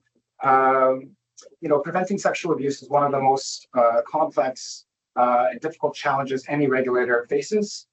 There's no single solution. Therefore, prevention through education and awareness is key. So therefore, the Look Before You Book, which was a campaign about finding qualified RMT and reducing the potential risk of sexual abuse, reached 33,000 active users. A year ago, it was around 30,000. And we achieved a 4% click-through rate, exceeding both the CMTO's internal target and the industry benchmark. The prevention-focused patient poster was an initiative that came out through the Prevention of Sexual Abuse Symposium, and that was downloaded at 228 downloads. representing 181% year-over-year growth, and coming close to our 250 target. And for the jurisprudence program, this was our education tool of prevention, which reached a completion of 12.5%, exceeding our target by 25%, and also showing a remarkable 92% year-over-year increase. Overall, these are outstanding results. The impact is, we're seeing stronger public awareness, increased engagement with prevention-focused resources, and measurable progress through our jurisprudence program. Any questions on the prevention of sexual abuse? Yes. On the look before you book, how is that publicized? And how is that picked up by the public? Yeah, that's something we post on across all our social media channels, as well as kind of around the end of the year when it's sort of benefit season, you might call it, when more people are booking massages, we'll put some money behind boosted ads on social media platforms so people see it. So it comes in videos, images, just text and posts as well, that all kind of link to the public register, encouraging people to make sure they're seeing a registered massage therapist, not just like a body worker. Moving on to engagement and partnerships. So engagement and partnerships, these numbers here are exceptionally strong and show engagement efforts are expanding meaningfully. Beginning with the number of people reached, in 2025, CMTO reached 1,289 people, which was 29% above target and reflects a 52% year-over-year growth. The consultation responses totaled 4,976, which was 268% above target with an impressive 678% year-over-year increase. And the organization put on 34 events, which was 70% above target and represents a 74% year-over-year growth. Again, overall, these are remarkable results. They indicate that CMTO is not only reaching more people, but also generating deeper participation, particularly through the consultations and events. Any questions around engagement and partnerships? Seeing none. Here is we have the newsletter and campaign metrics. These are our email communication metrics that we kind of reinforce the same story as our previous slide. Our touch point with newsletter, which is an RMT targeted newsletter, achieved a 69% open rate and a 10% click-through rate, while our Massage Matters as our quarterly public targeted newsletter achieved a 65% open rate and a 7% click-through rate.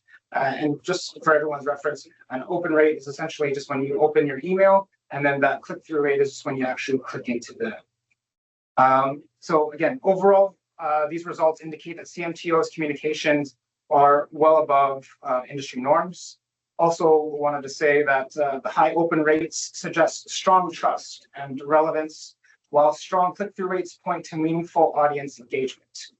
Essentially, in other words, our data suggests that the CMTO's messages are reaching the right audience and motivating the right action.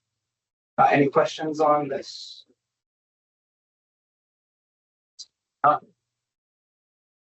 Moving to the regulatory excellence.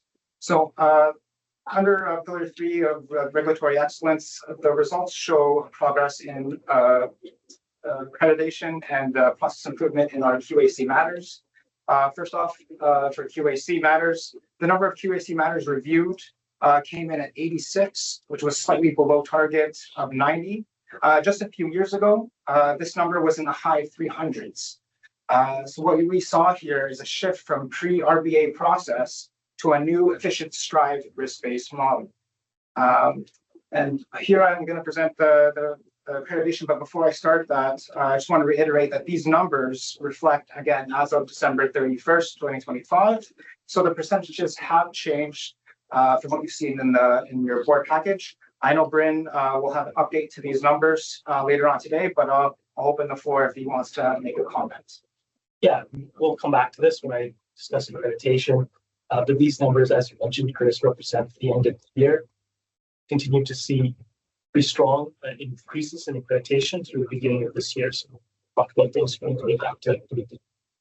Perfect. So from our KPI standpoint, our private colleges reached 64% accreditation with 34 of 54 programs accredited, reflecting a 60% year-over-year growth. Public college programs reached an 85% accreditation with 12 of 14 programs accredited, showing a 7% year-over-year growth. Again, overall, these results show that this is a clear movement in the right direction. We've also had stabilization under a risk-based model for QAC matters, which is an important sign of our organization maturity. And the accreditation growth, particularly among the private college programs, demonstrates continued progress in strengthening quality and consistency across educational pathways. Questions? Yeah. On the QAC matters, so 86 is below target. Take it, but that's positive. That is a positive.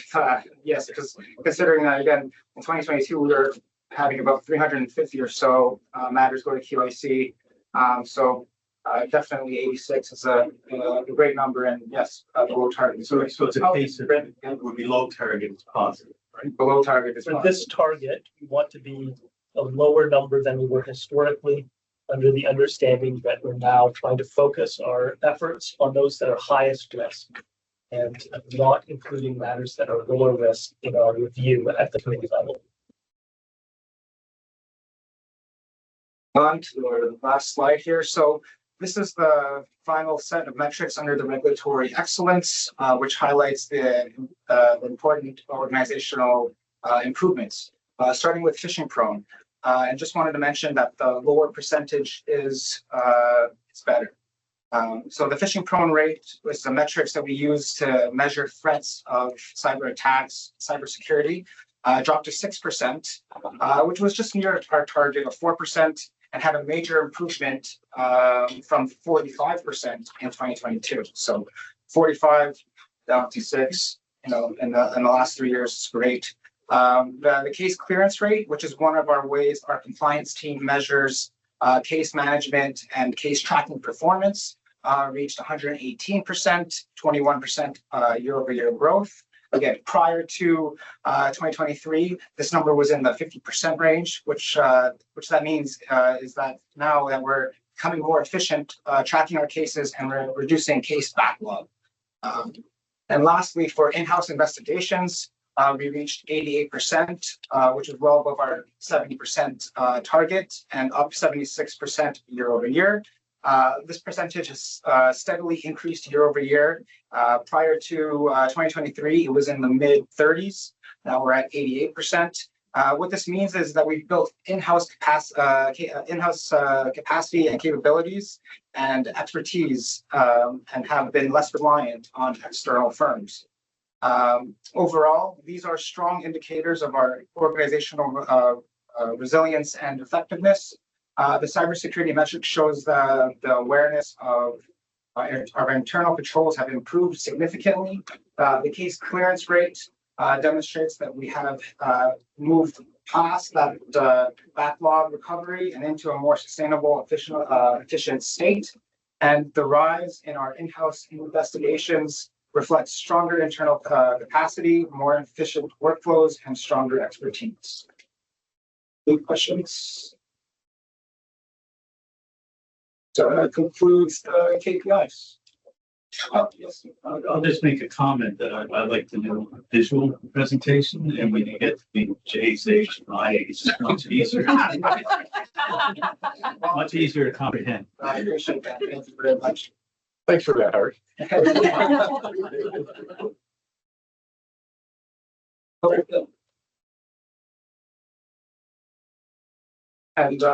think it's okay. All right. Thank you, Curtis. Thank you.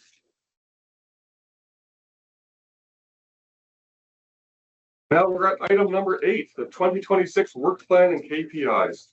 The strategic plan approved in December outlines the college's overall direction. The work plan translates that strategy into action by identifying the projects that will advance the board's priority areas. Please help me welcome back Sam to provide an overview of those projects. Yeah, thanks. Right, thanks, Sean, and thanks, Curtis. So Curtis obviously just showed kind of the results of the 2025 work plan and KPIs that were attached to the 2023 to 2025 strategic plan, and I'll be talking about the 2026 one. So before I walk through the work plan itself, it was in your package. I just kind of wanted to take a moment to orient everyone because I know not everyone maybe has all the background context. So just kind of wanted to talk about how the work plan sort of fits into the work CMTO does in general. So on the left, CMTO has 3 core regulatory functions that run all the time, regardless of what strategic plan we're in or what strategic priorities we choose. So registration, so that involves, registering RMTs, maintaining a public register and other activities. Quality assurance, so developing content for and administering the quality assurance program Strive, conducting practice assessments and other projects. And then investigations and discipline, so that involves responding to and investigating complaints. So you might have heard Maureen say this before, which is like an approximate number, but this is sort of where 75% of staff's time is spent, is doing these kind of core regulatory functions. Then the work plan is sort of separate from that. So it flows from the 2026 to 2030 strategic plan that the board just approved in December. And it sort of has strategic projects associated with it, opposed to core regulatory functions. So the 3 priorities the current strategic plan has are professional conduct and accountability, clear, fair, and effective regulation, and trust in massage therapy as a health profession.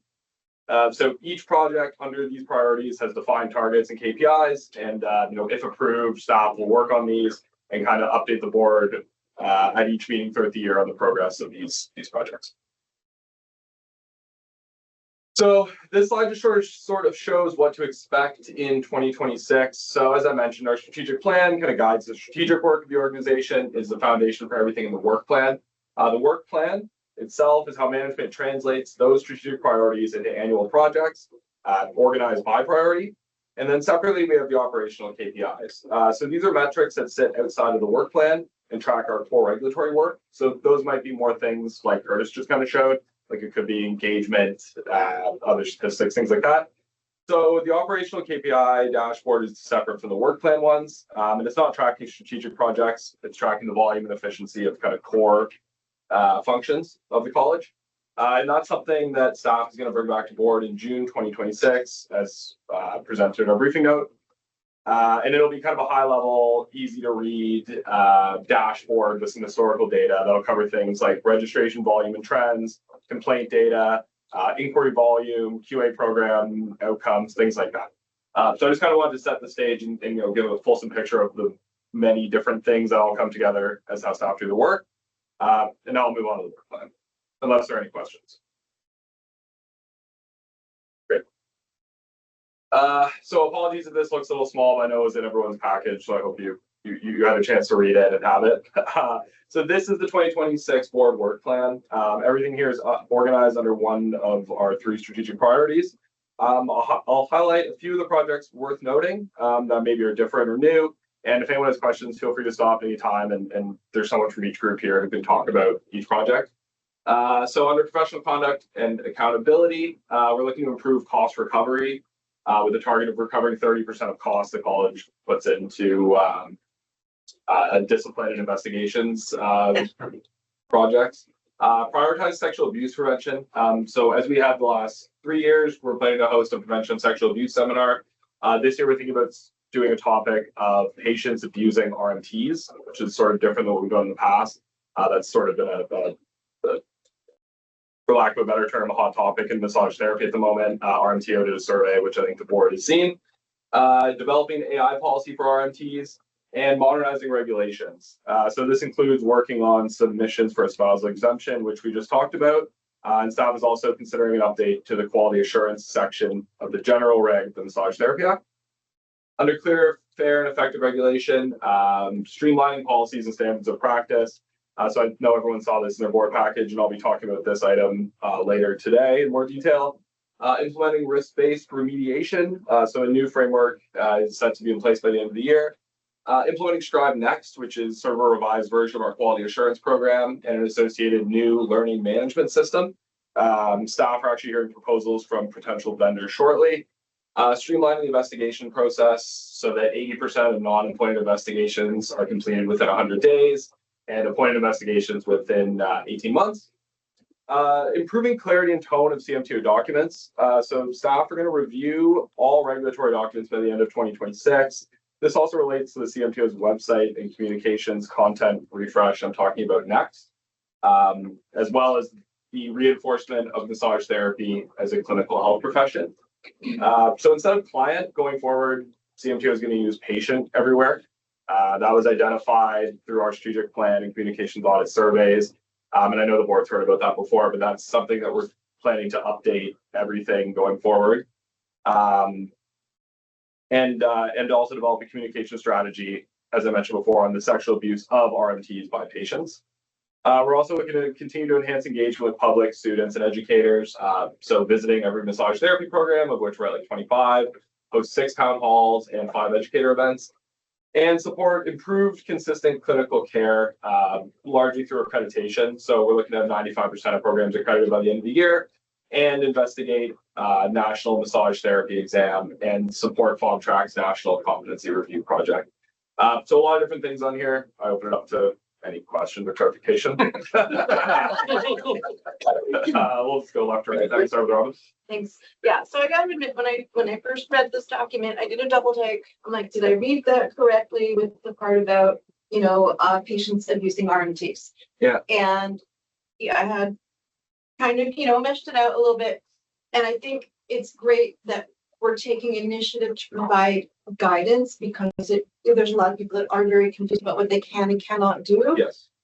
But when I read it, it feels like we're now back burnering the sexual abuse against clients. And I realize this is just sort of a work document or workplace document, and it's not the standards themselves.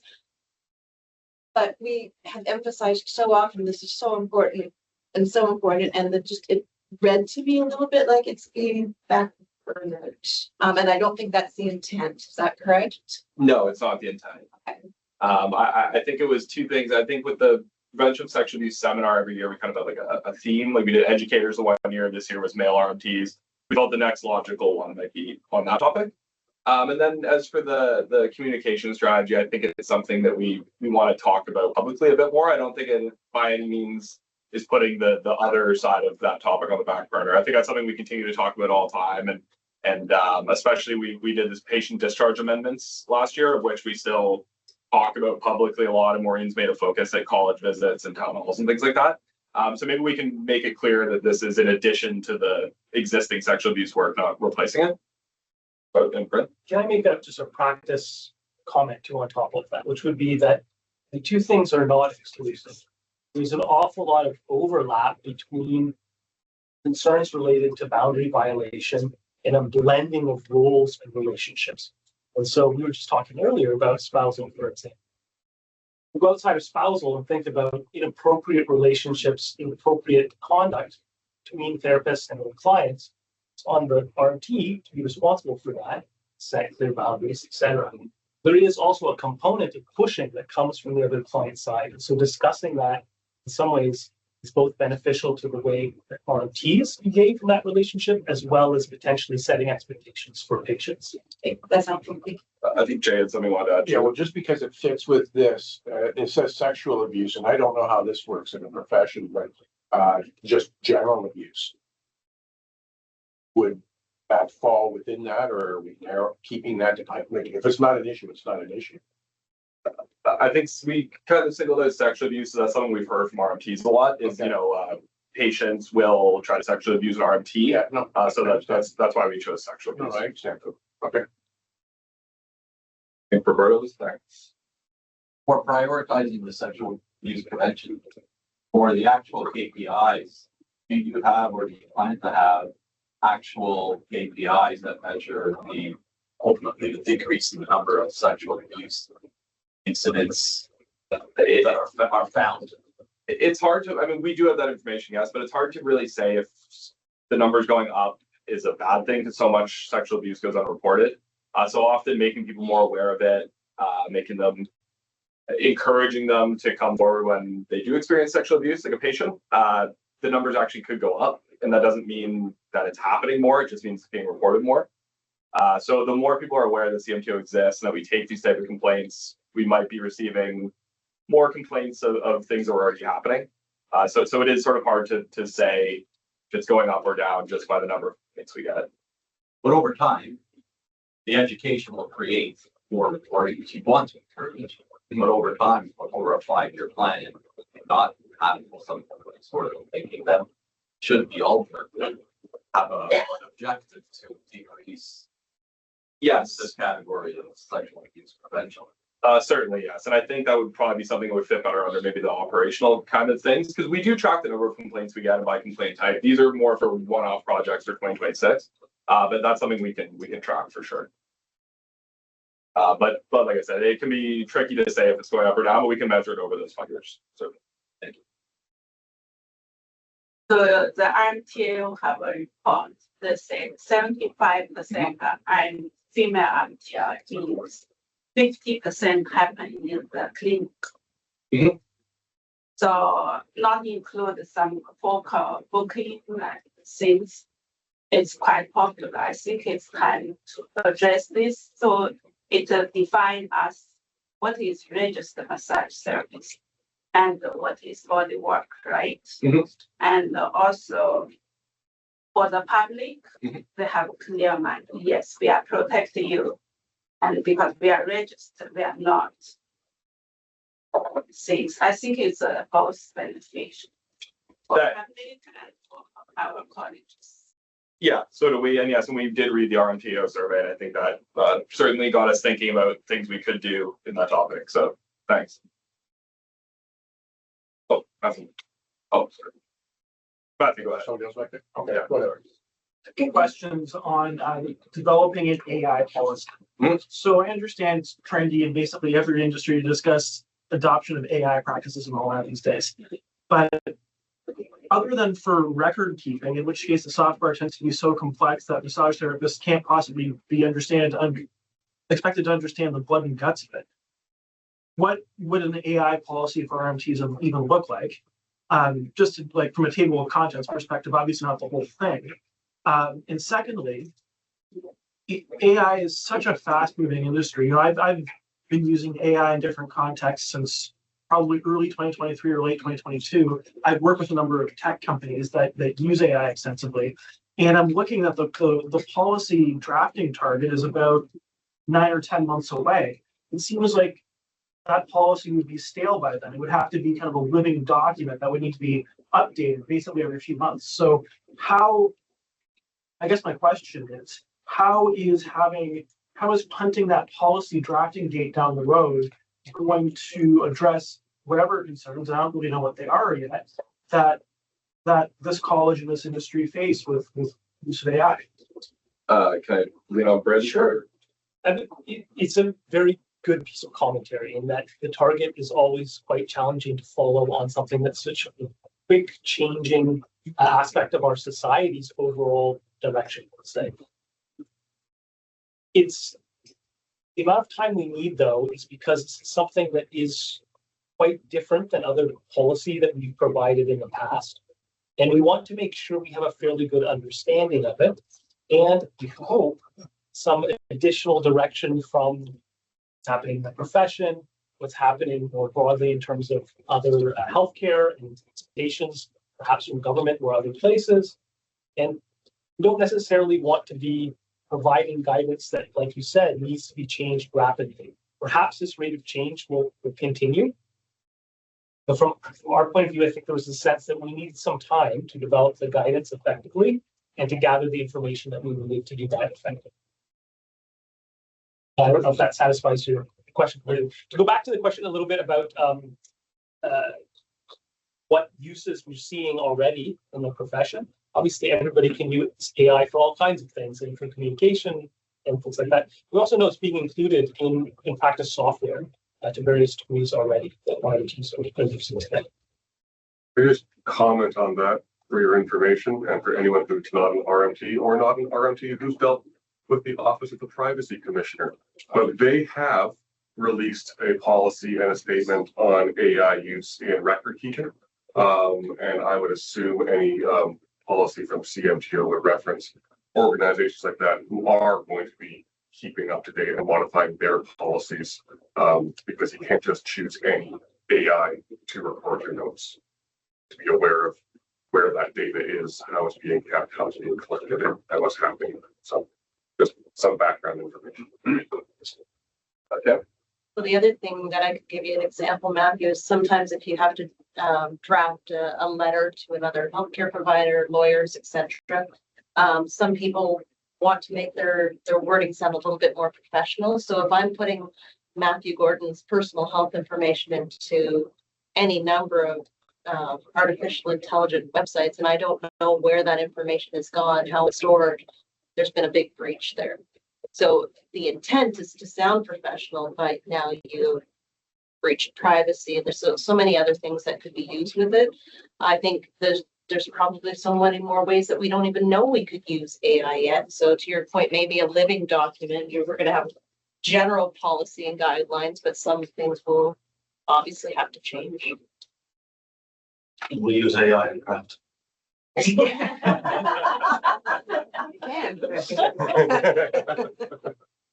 Charles?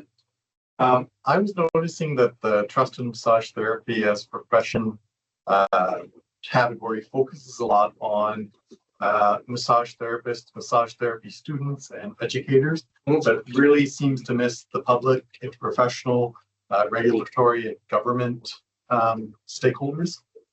And that was part of our strategic plan to focus on those groups. Is that something upcoming, or? I think a lot of the public engagement stuff is something you'd probably see on the more operational side of things. Like we are constantly doing videos, social media, campaigns, things of that nature. That's sort of how we reach the public. Like for instance, we can go and talk to RMTs and students quite easily at colleges and town halls. It's not quite as easy to get 100 members of the public in a room. So it's largely kind of digital campaigns that we address them through. So I think you'll see that on the things like Curtis shared, like the number of people we've been able to reach, the things they're opening, things like that. But we can of course try to get more targeted public campaigns onto a work plan going forward. But I do think it's kind of hard to do in person at times. Sorry. As a follow-up, what about interprofessional and government? Like part of the discussion during the strategic plan formation was basically strengthening our position as massage therapy as a regulated clinical health profession amongst those people as well, not just amongst the public, but amongst those other groups. Right. And certainly I do see a benefit to the college visits, but I don't know that it fits into that goal for that category as we've studied.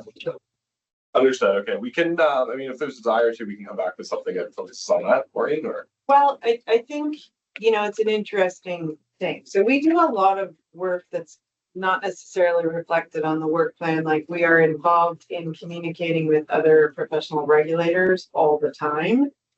We have had other professional regulators come talk to us.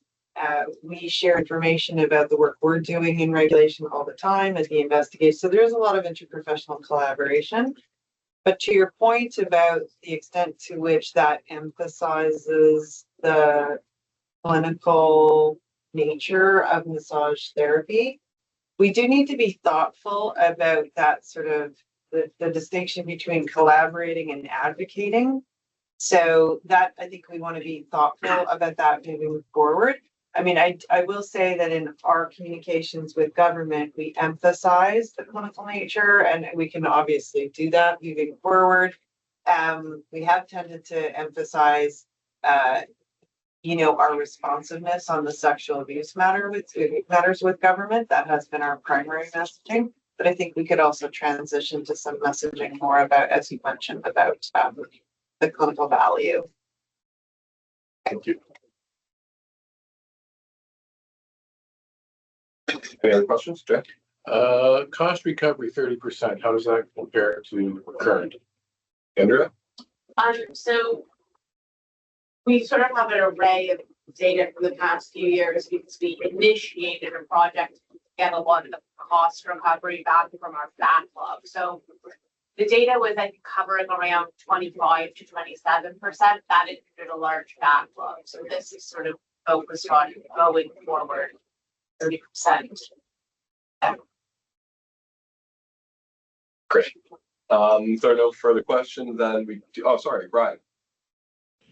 And is that 30%, 30% of decisions or 30% of actual costs? No, that's 30% of order, like the ordered amount decision. Yeah.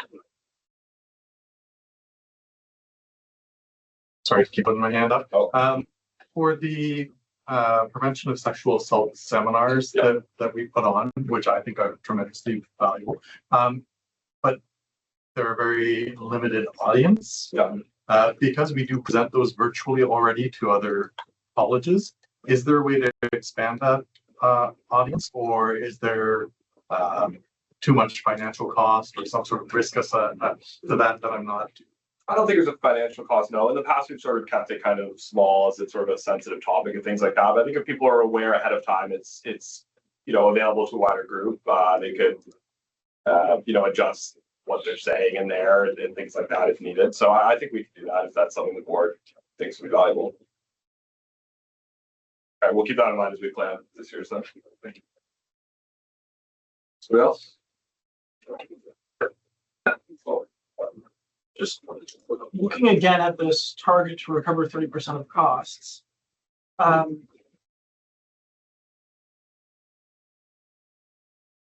does it help then to do things? So you mentioned the costs ordered. How does it help to do things like give generous monthly payment plans that extend out to the year 2050? Feels like that. If the target's only to ever recover 30% of it. I'll try to fully understand the question. So we typically give payment plans for people who are willing to pay, and it's never drawn out of stone quite so long. I think our max is 5 years. And I think we have had a lot of success with those. And so the way we are going to have to work with our data is projecting how much is owed at a given time for each case. Like, it's complicated math to figure that out, because obviously the payment plans create a different scenario than a lump sum owed at a given time. But that's the plan, to look at it that way. Can I just get clarity? The 30% target we're talking about is for monies that are owed, not that we currently collect less than 30% of the total awarded costs in discipline matters. So, for example, we do collect on many of those. There are some in arrears, and we're looking for 30% of those that are in arrears. Is that what we're talking about? Or is the total amount collected less than 30% and we're trying to get up to 30%? Yes, we're trying to get up to 30% of the total amount that's collected on what is owed. Yeah. Yeah. So just as a reminder, so for context, maybe for the newer people, the discipline committee will order these costs. In many cases, the person is no longer practicing. So you no longer have jurisdiction over them. So collection of those costs is extremely challenging, which is why the number is so low. Sometimes when at a town hall, like Ron Hughes will ask me, why aren't you collecting 100%? Why aren't the people who are involved in these processes contributing 100%? Two answers to that question. One is that regulation is a collective responsibility. It's not paid for your interaction with a process kind of thing. The other thing is that we don't have jurisdiction, so we have to do the best we can to recoup those costs, which we do. Because those are ordered by our discipline committee and they're important. And some, with any cost recovery process, some people are legitimately unable to pay, which is something that you have to keep in mind in terms of the expectation of the recovery, which is why it is set at that number that.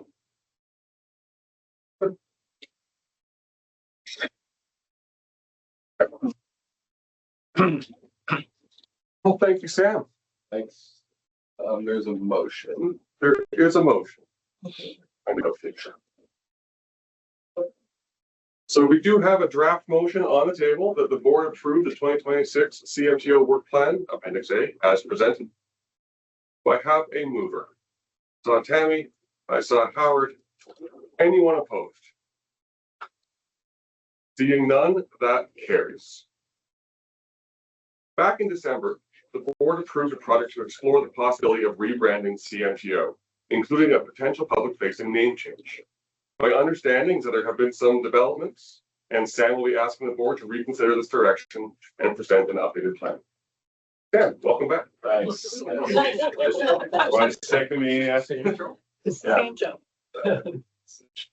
Thanks. Yeah, so as Sean said, at the December board meeting, board approved an investigation into a potential visual rebrand and new operating name for CMTO. So this was going to be new logo, colors, everything, eventually culminating in a new website once that was all sort of sorted out.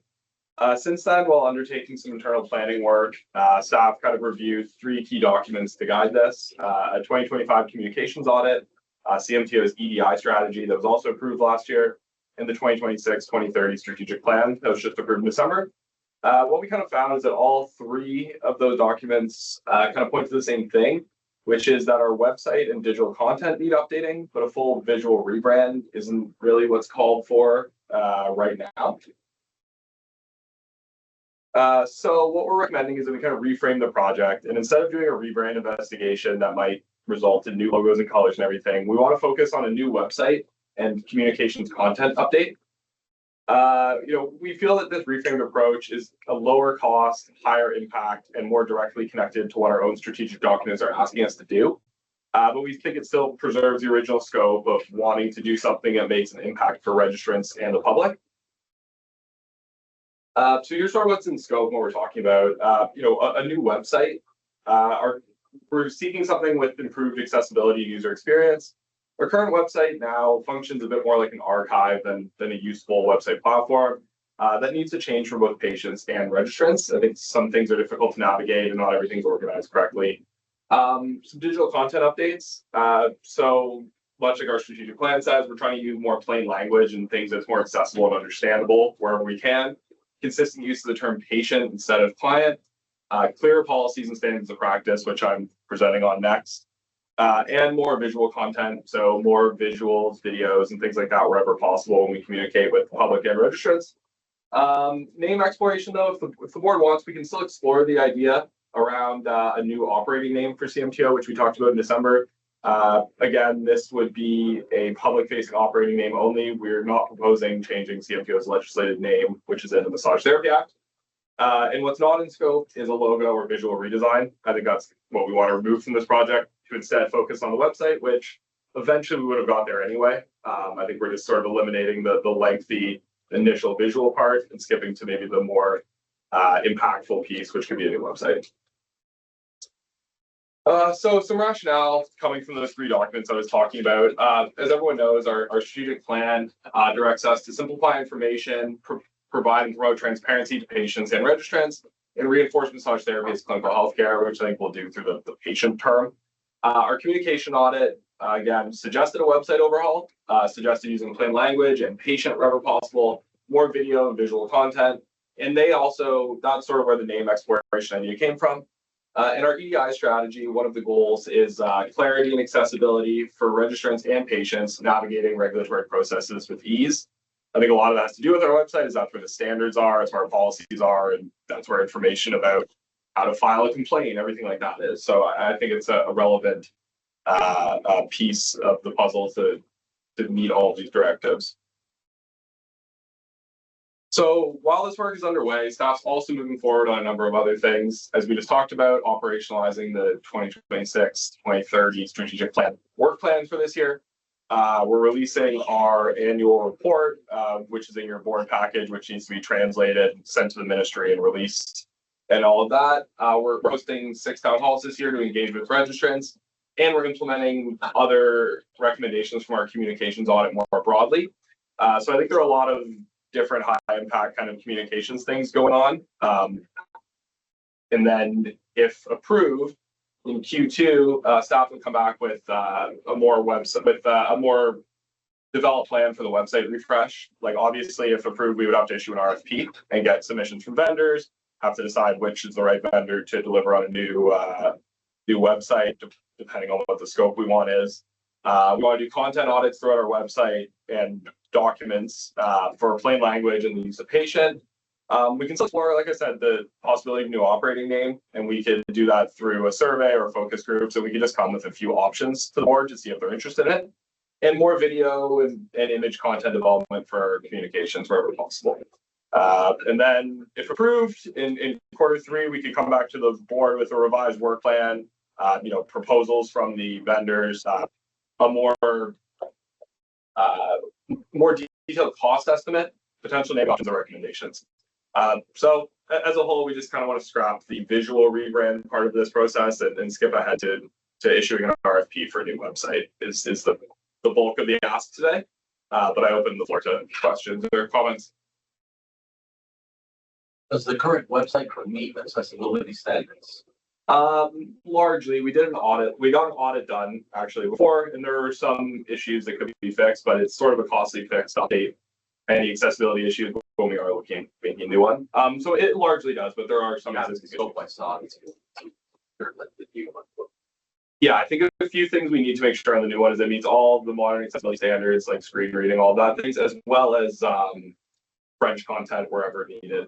Because a lot of things, we don't necessarily need every single page in French, as some are updated so frequently, but we do need anything that's kind of a legal or standard practice requirement in French. So we need to make sure it's someone who can also have like a mirrored version of these things. So those are two big considerations with whoever we would choose to do the project.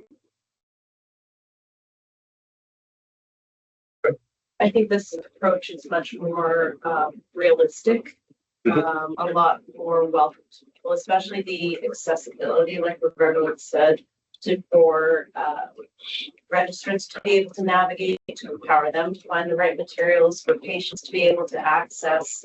I really take or leave the name change, to be honest, or the operating, name addition or change, whatever you want to say it, but I do like the rest of the work that you proposed here. Thank you. I just have a comment. So the current website is like, it's a bit hard to navigate on the cell phone, and I think predominantly people use a cell phone these days. So hopefully this new change might be easier for people to help navigate on the phone. Yeah, I think that's something we'll put in there too. I think accessibility, language, tablet/phone access are certainly like four of the top things we need. Great. Just from my understanding, the exploration of the rebrand that was approved in December was changed due to staff interaction with those three documents. Yeah, I think so. I think once planning kind of started on it and sort of looking at how long everything might take and what our kind of priorities are. Like I said, I think A, it would take a really long time. I think B, the priorities in our guiding documents point to the website being the more important part. And I think the website was always going to have to be done anyway. So like we're kind of skipping ahead to the more high impact part where, and I think those documents agree with that. Thank you. Oh, Brian?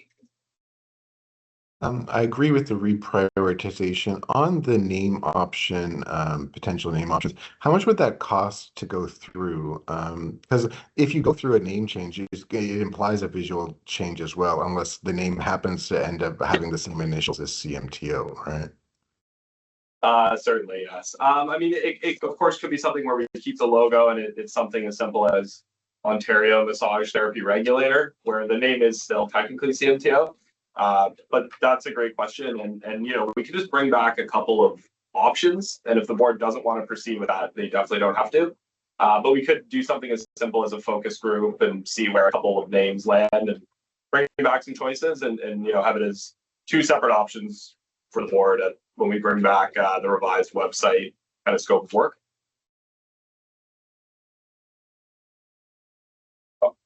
Does it have to be a name change or just a subheading that says CMTO Regulator Massage Therapists in Ontario? That doesn't even require I don't think it does an operating name change or.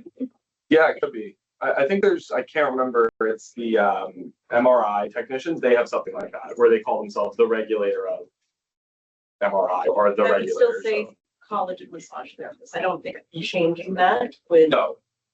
yeah, I think it would just be a public name that we could use, where the like CMTO is in the act, so that would require legislative change, and we don't. But that's it. Practically speaking, I just thought of this because of what we've been discussing now. But the only way I could see doing a name change without a visual change, just looking at the logo out there, is if you had some sort of a word that starts with C that works instead of college. Like think of the Edmonton Eskimos becoming the Edmonton Elk, right? And they keep the E logo. So I can't think of one on top of my head. I was trying to think of one that would do with regulation. The best I could do in about 30 seconds of thinking would be like the catalog of massage therapists of Ontario or something.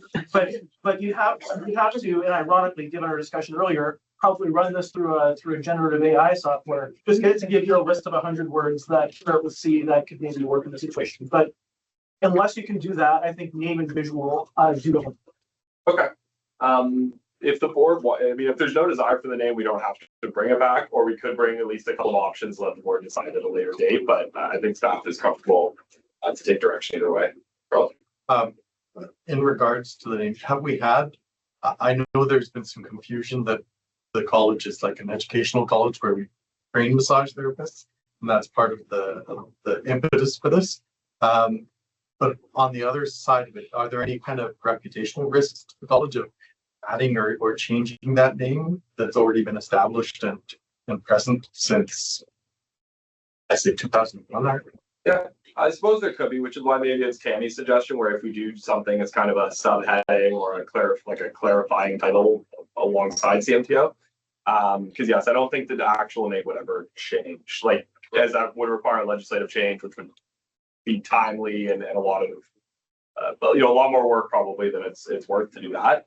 So I think we could explore the possibility of like a subheading or something like that, or if that's still the board's desire.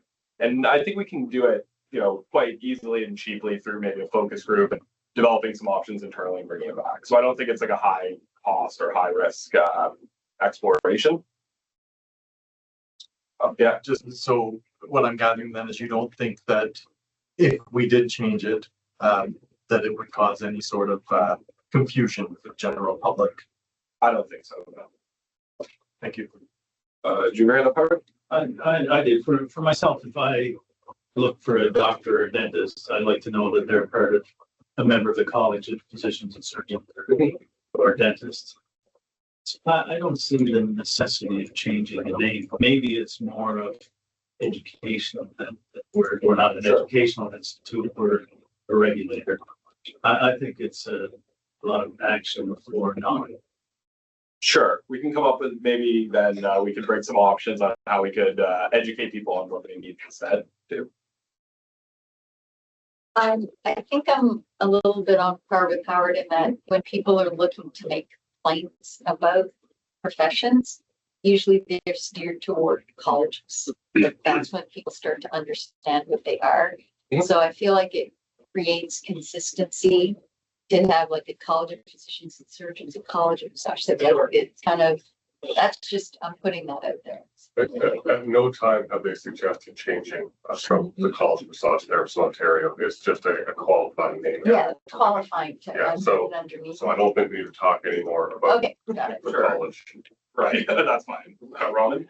I was just curious if you had any data on the demographics of who might be more confused about the name, because I look at the demographics here and maybe we're coming from generations where college makes sense, but I can't even tell you what generation they are, but the late teens, early 20s, are they interpreting it differently, and is that what's maybe prompting this exploration, or is it just wanting to be more clear and concise in what we're doing, and as Tammy said, just adding a tagline to it? So I would just say that the use of the word college for regulators is a problem for all 26 of the regulatory bodies, right? So it's not unique to us. I don't think that most people prior to being involved in regulation would intuitively know that the regulator was called a college. So I think there is some fundamental sort of issues there, but we have addressed that via public communication. I think the thing that's different a little bit for massage therapy is that our people do not graduate, like our people graduate from colleges which is not the same in other in other professions. So that can create some overlap. So and some confusion, but I think it's a thing that we can continue to address with education and as Sam has suggested. Thanks. Any other questions?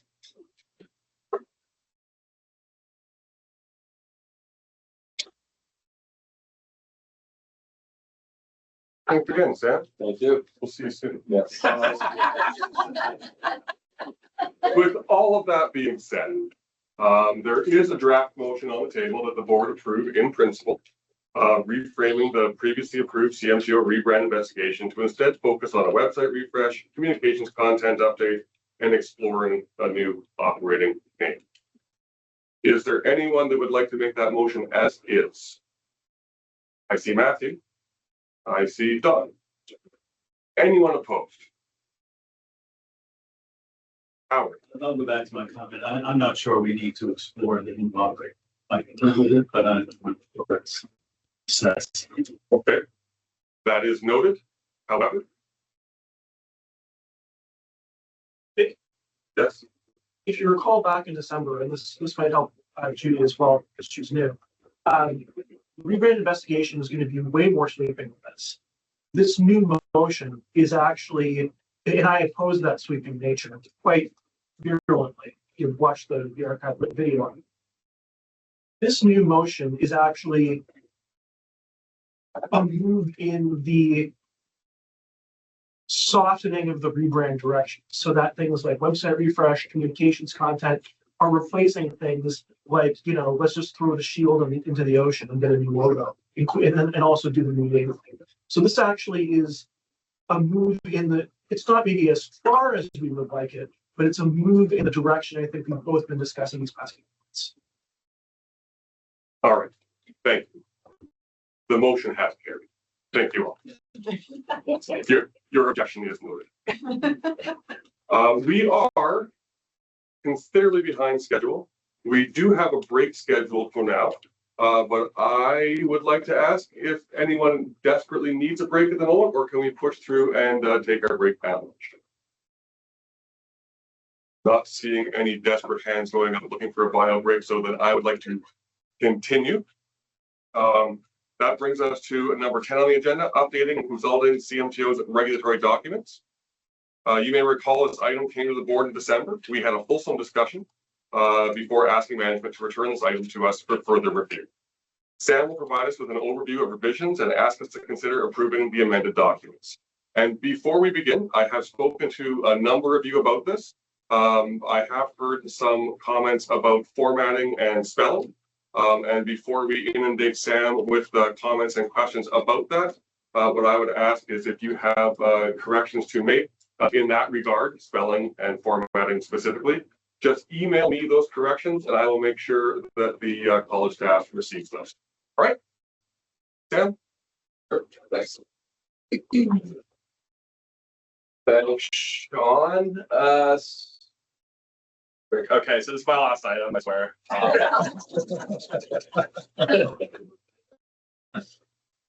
So I know most of the board saw this in December when it was asked to make some changes and come back, but I'll kind of go through it again since there are several new board members here.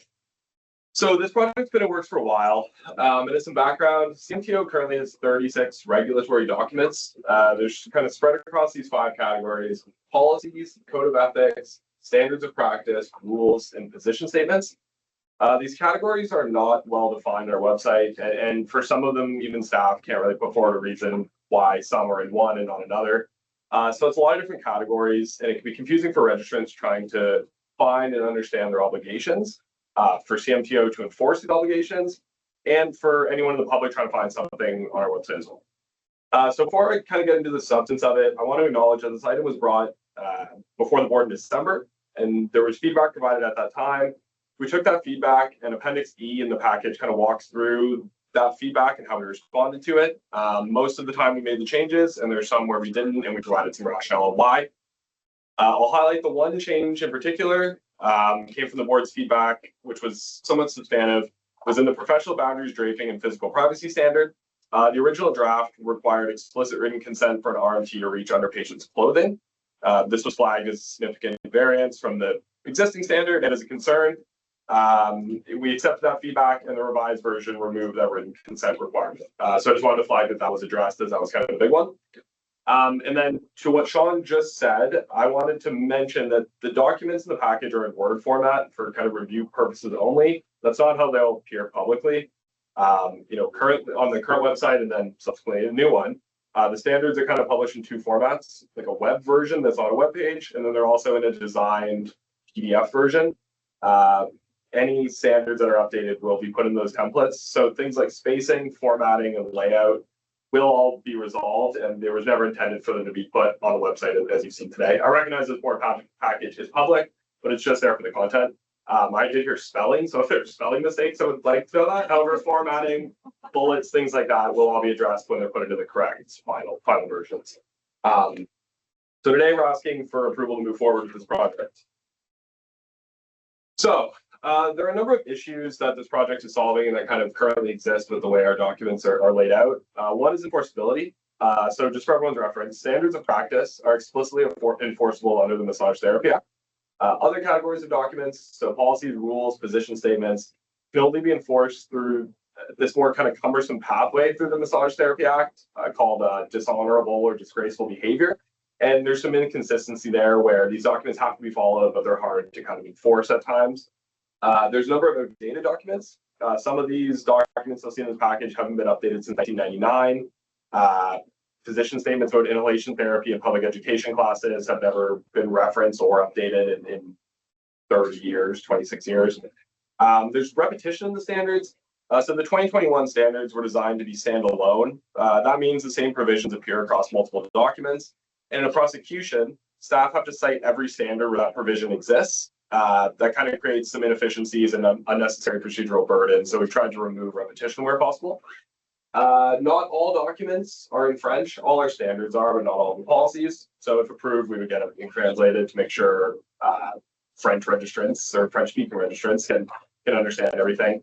And website navigation, which I kind of just talked about, but there's too many documents in too many categories, and it sort of makes it hard to find what you're looking for at times.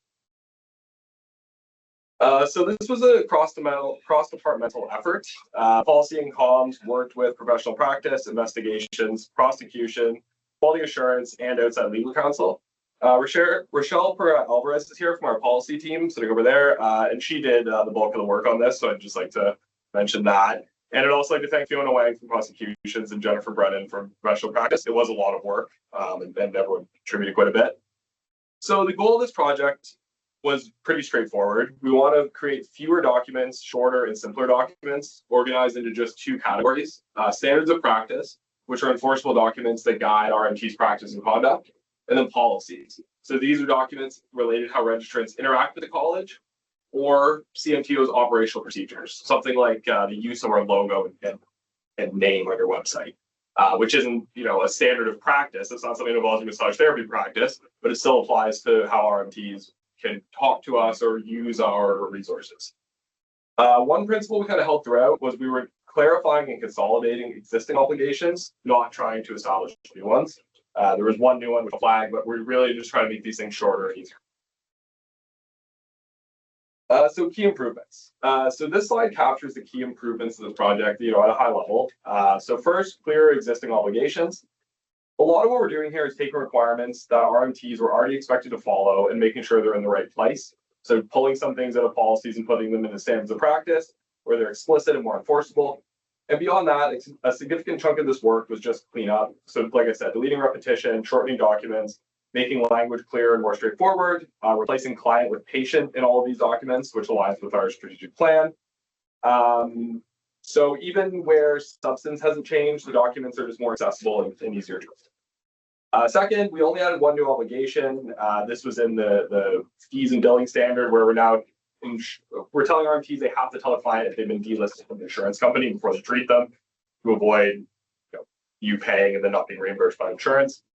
Everything else is just clarification or consolidation.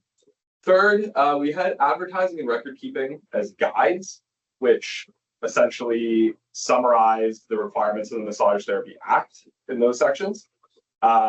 We are proposing converting those into standards of practice. They've already been consulted on in 2022, and those drafts are in your package in Appendix D. And I'd just like to flag that, RMTs were already expected to follow these guides. So we're really not adding anything new. We're just formalizing them under the title of standards of practice. And these requirements exist in the Massage Therapy Act's general regulation. So RMTs are familiar with all of this already. And then finally, this chart kind of shows the before and after of these regulatory documents. So it's a 42% reduction in documents from 36 to 21, with a significant text reduction on top of that. The table shows you kind of break down by category, and now there's only standards of practice, policies, and a code of ethics, which is a legislative requirement. So we do have to add that. So just to flag some of the benefits here for RMTs, this is fewer documents that are easier to find and read. They're simplified and condensed, and there's standardization and consistency, so we'll know what they're looking at and looking for. For CMTO, it's more efficient and defensible in disciplinary processes. Streamlined structure will reduce administrative burden, and it supports our strategic priority of fair and effective regulation. As for the public, it's a more enforceable framework, which means we can actually hold practitioners accountable when things go wrong more, and it should be easier for them to find information as well. So next, I kind of wanted to run through the documents I was proposing eliminating or consolidating, and then walk through some of the updates. But I'll pause and see if anyone has any questions on the project broadly before I get into some of the details. I just have one question on language. It's French English, because official languages. But do we know what the breakdown demographically of the languages spoken by our teams? Do we need to offer more languages for translations? I think we do have that information. I don't know if I'll want to lean on Curtis if he has the information on top of his head, but That's not talking about. okay. We do have that information. We do have that information. We can look into that then as we do further translation. Okay, sure. Okay. So first thing, I'm going to kind of talk about what documents we're proposing eliminating and consolidating. So these ones will not exist on our website in a standalone fashion anymore. So we have a policy about conduct between members and complainants during an investigation. Staff provides that guidance directly to parties now, so the policy is not needed. We have conducting public education classes, which states we don't view public education classes as patients because those providing treatment are not RMTs. This really isn't used anywhere. And we have a position statement that states CMTO does not regard inhalation therapy as a controlled act. Again, never referenced in that data. So we're proposing limiting these. We have a policy about mandatory reporting of sexual abuse by massage therapy teachers or people who work at educational institutions. Since those people are massage therapists, that reporting requirement exists regardless of setting, and we have no authority over educational institutions, so it's not needed. We have a rule on social media and how RMTs can and should use social media. We've added the relevant sections of that document to our standard of practice of advertising and our standard of practice of communication. We also have 2 documents around cannabis, and we've added relevant sections of that to the consent standard. We had a zero tolerance policy for sexual abuse, of which we've added to and amended the title of our prevention of sexual abuse standard. So all the relevant items still exist in that standard.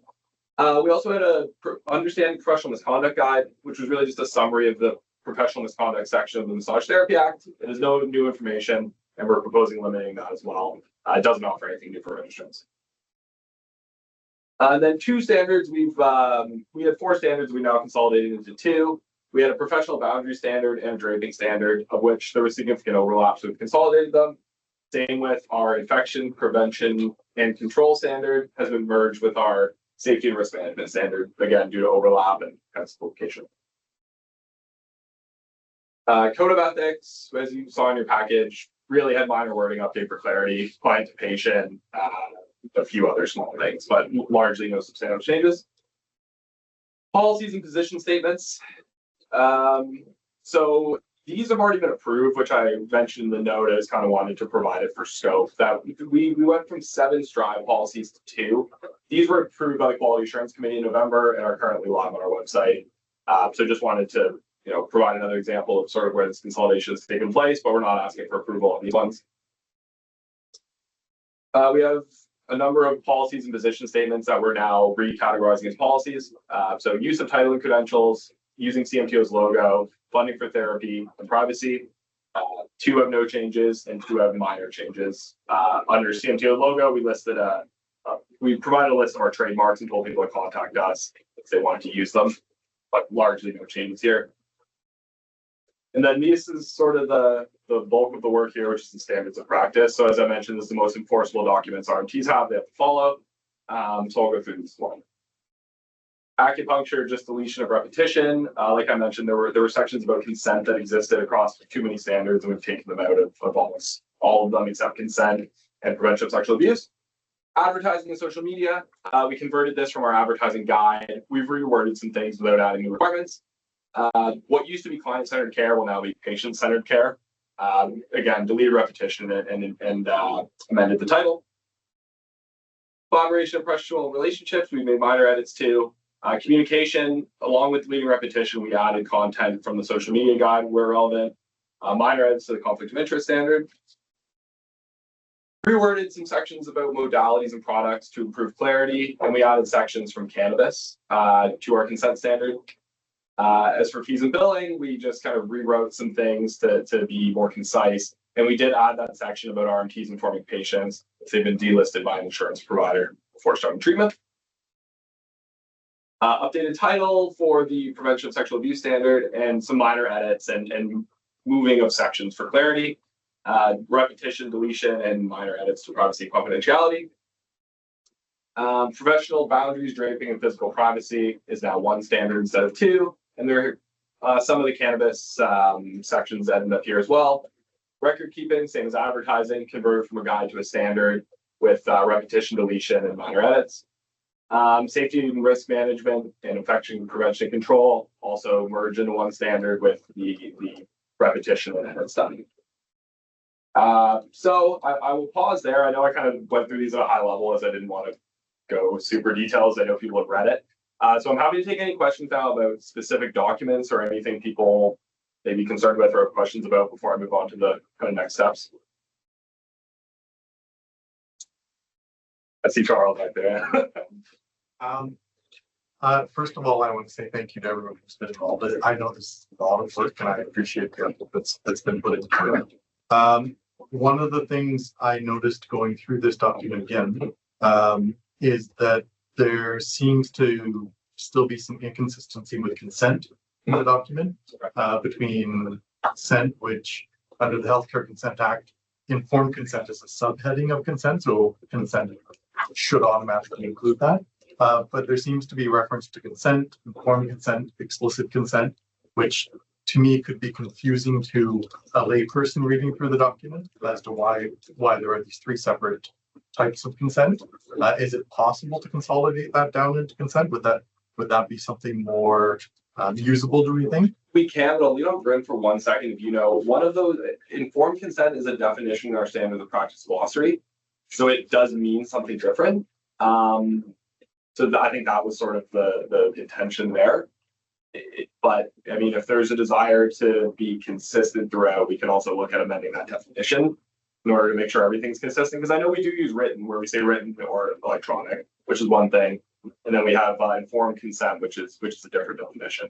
So if you're okay with the definition of that, we could be consistent throughout using informed. I'm just one person. That was one of my observations. So okay.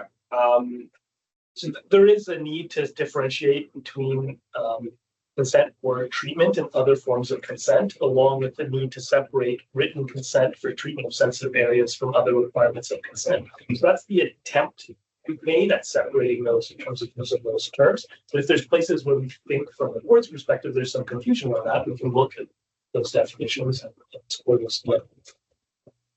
For me, I'm inside the building. I've read about consent. I understand it. Yes. But for someone who's looking at these documents who's not a massage therapist or not involved in regulation or the profession, having three separate kind of categories of consent, I would think it's confusing. I look to the public members perhaps, since they aren't necessarily inside the organization or especially the newer public members to see what they thought of it. Tammy, I think was that Piggyback from what Charles is saying, that I agree that could get a little muddied in interpretation and things like a treatment plan tip versus treatment plan name. And if it's a living document versus a discussion versus something else, I feel that there is a lot of confusion around what that might include. Okay. We could be more consistent then with the consent if needed, like if board wants to approve with the caveat that we go back and just do 2 types of consent throughout, we can do that, I think. Brent, it's just 2, right? Well, I think it could be challenging. So the issue, there is a clear need to understand that there is things like consent for issues related to privacy. And an understanding on consent for things outside of the provision of treatment. Then there is the provision of treatment and consent, which has a formal definition that we define in the standards, require components of that consent as part of that consent process. And then we have consent for treatment of sensitive areas, so written consent for treatment of sensitive areas. I think it would be hard to consolidate any 2 of those together. Can we hear from those public members about this? Matthew? The document right now. So as a public member, and as someone who I always colorfully say, never get me to give you a massage.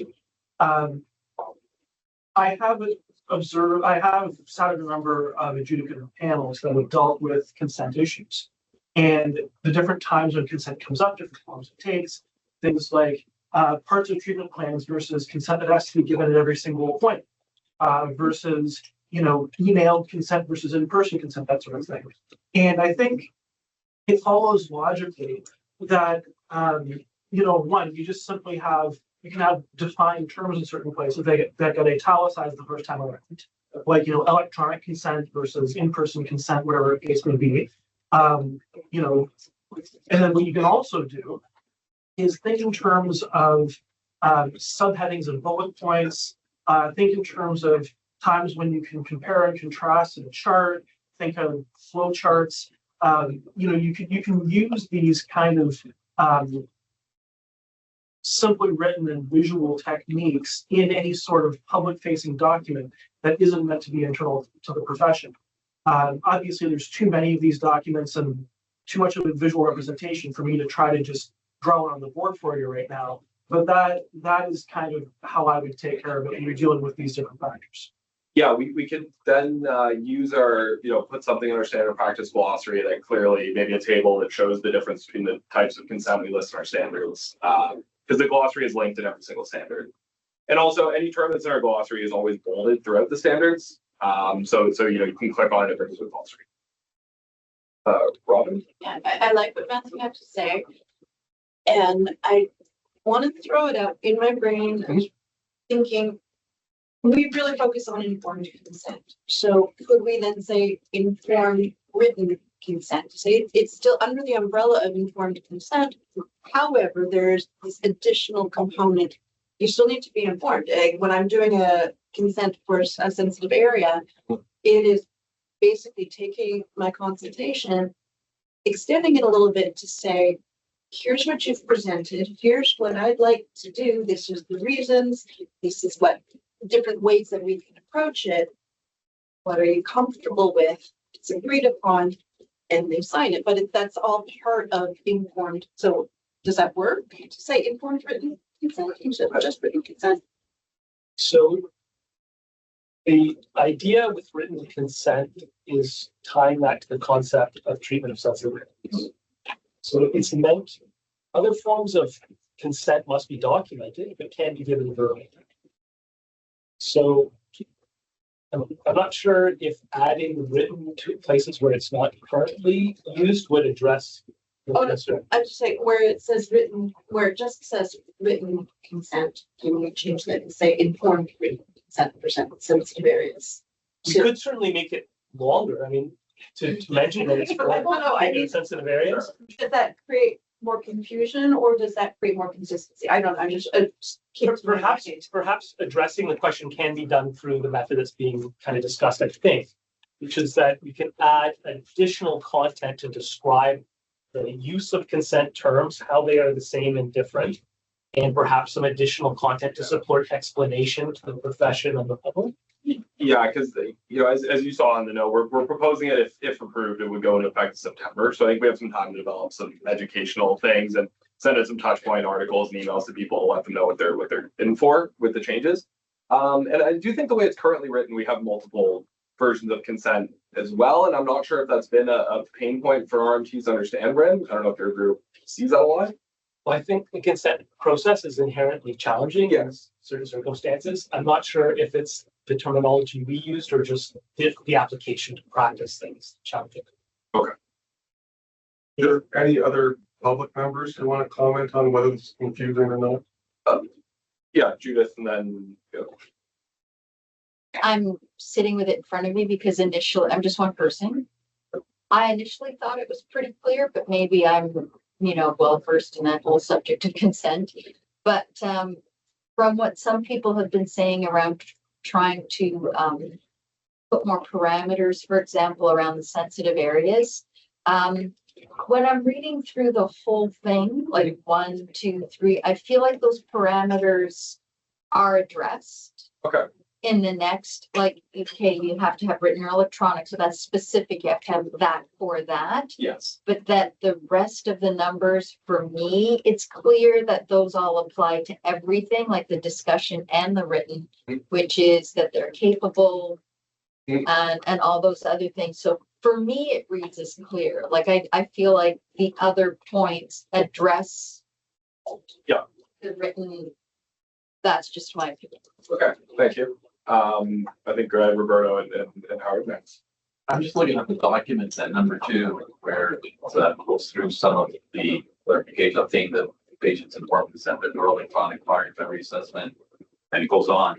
And as Judith said to me, that was clear other than the and/or treatment of sensitive areas. So, again, that could be written.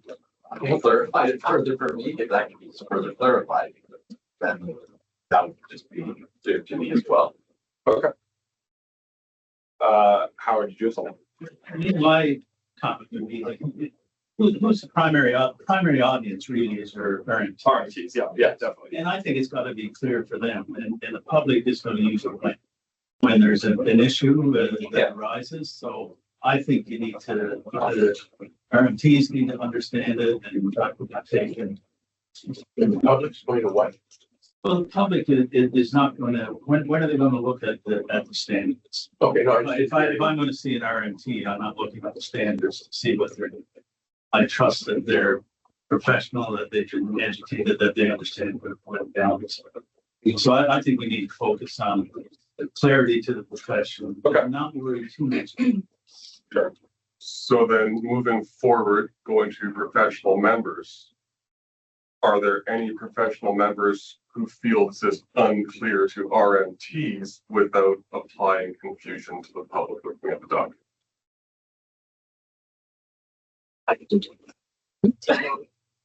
Charles, go ahead. The only thing unclear to me, if the public members see consent and informed as people in their mind, is explicit consent, which is, I don't understand the difference between informed consent and explicit consent as far as the document goes. I understand both are consent, but what makes either informed consent explicit or what makes it different from informed consent? Judith? If I may, someone else can put in, but informed, I can consent to something without being fully informed. I've given you explicit consent to doing something, but it's not necessarily fully informed. So I think that the informed means you told me everything about it. And I don't know that you told me everything about it. So that, therefore, if this is in there, your standard is you have to tell someone everything about it and then also give their explicit. So I have a question regarding the next steps in implementation. Does this go out to the RMTs for them to review and provide feedback, possibly regarding the consent? No, it wouldn't be for them to provide feedback, but we would get it into the whatever format it's going to be, and then tell them, hey, here are the standards. These are going to be in effect X date. If you have any questions, let us know. Here's educational materials, things like that. I mean, I suppose if there was a outcry of, hey, there's this one mistake or something, we could change it, but we wouldn't be asking for a fee. I think. Just want to say on the point between informed and explicit consent, but to me, they're completely two different spectrum. Consent can be explicit but completely uninformed. Consent can be informed but completely unclear. It's typically in any sort of healthcare treatment scenario, we need both. Just to give a couple of examples, obviously we tend to want written consent or at least verbal consent for various things that happen in emergency situations. Things like nodding or shaking of the head don't typically qualify, especially because in certain cultures, and obviously not the Canadian culture, but people will actually shake their heads to mean yes and nod to mean no. So the person can be completely informed about what you're proposing when you do in the treatment plan, but that consent is completely ambiguous. On the other hand, for kind of a funny holiday example, consent that's extremely explicit but not at all informed. Let's say you're at a family Easter, everyone's got a big chocolate bunny, and someone's holding a rather large knife. And so you have your chocolate bunny in front of you, and say to the person, go ahead with the decapitation. Your consent's very explicit, but you'd better hope that person actually, when they were asking, meant to decapitate the chocolate bunny and not you.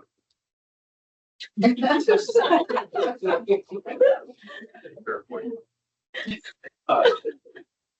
That's for the informed. Sounds like I don't know if I want to ask anymore. I think this is a really good example of why clear guidance would be needed. Okay. If we're having this much discussion at this table, can you imagine what it's like for the public or registrants? So I think most people may, in my opinion, be in agreement with what we've presented in the standard, but clearer guidance around implied versus expressed versus implicit versus written versus, when does that happen? When does it occur in the treatment plan?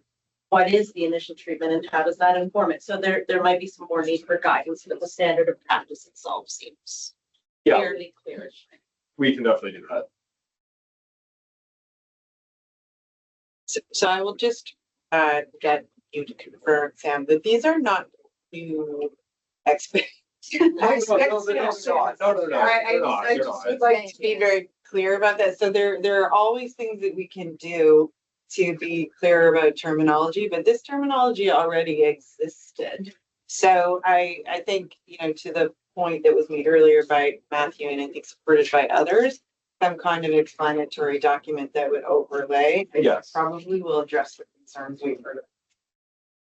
The glossary thing. Yeah, there is a glossary already, but perhaps but maybe We can expand the content. we yes, we definitely can. And maybe, I think like Matthew said, maybe a table makes sense where it's side by side these types. And I think that's a very easy way to read it. An example clearly related to massage therapy minus the money. For sure.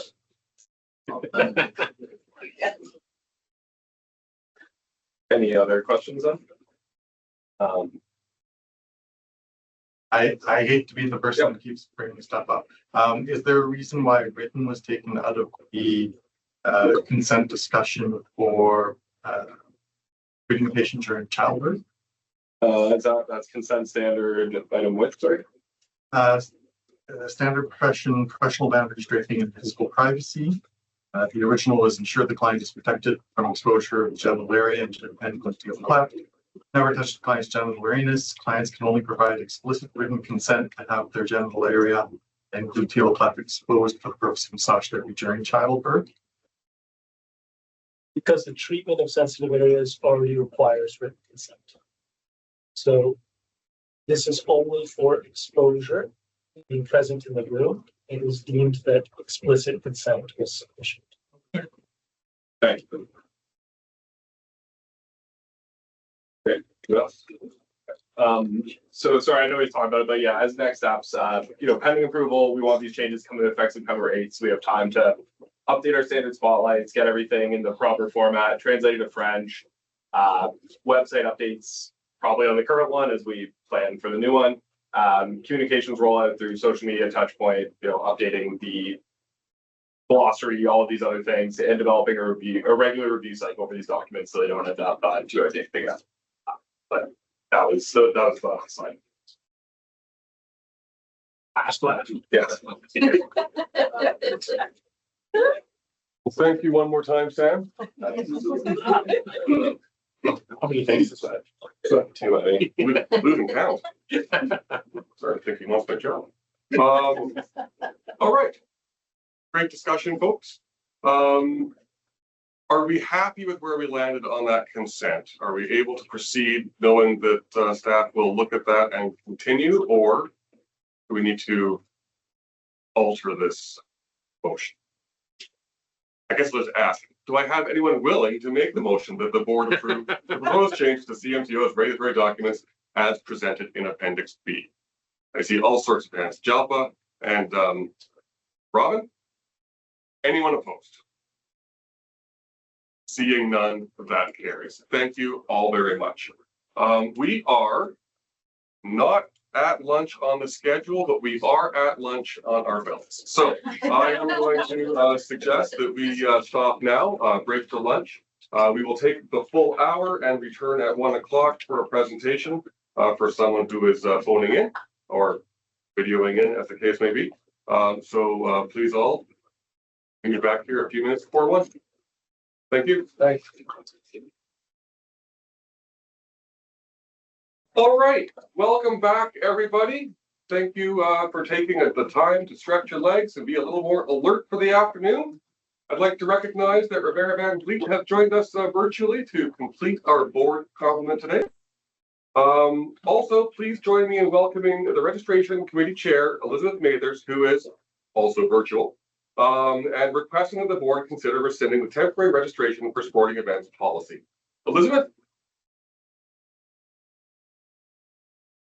Thank you, Sean. Good afternoon, everybody.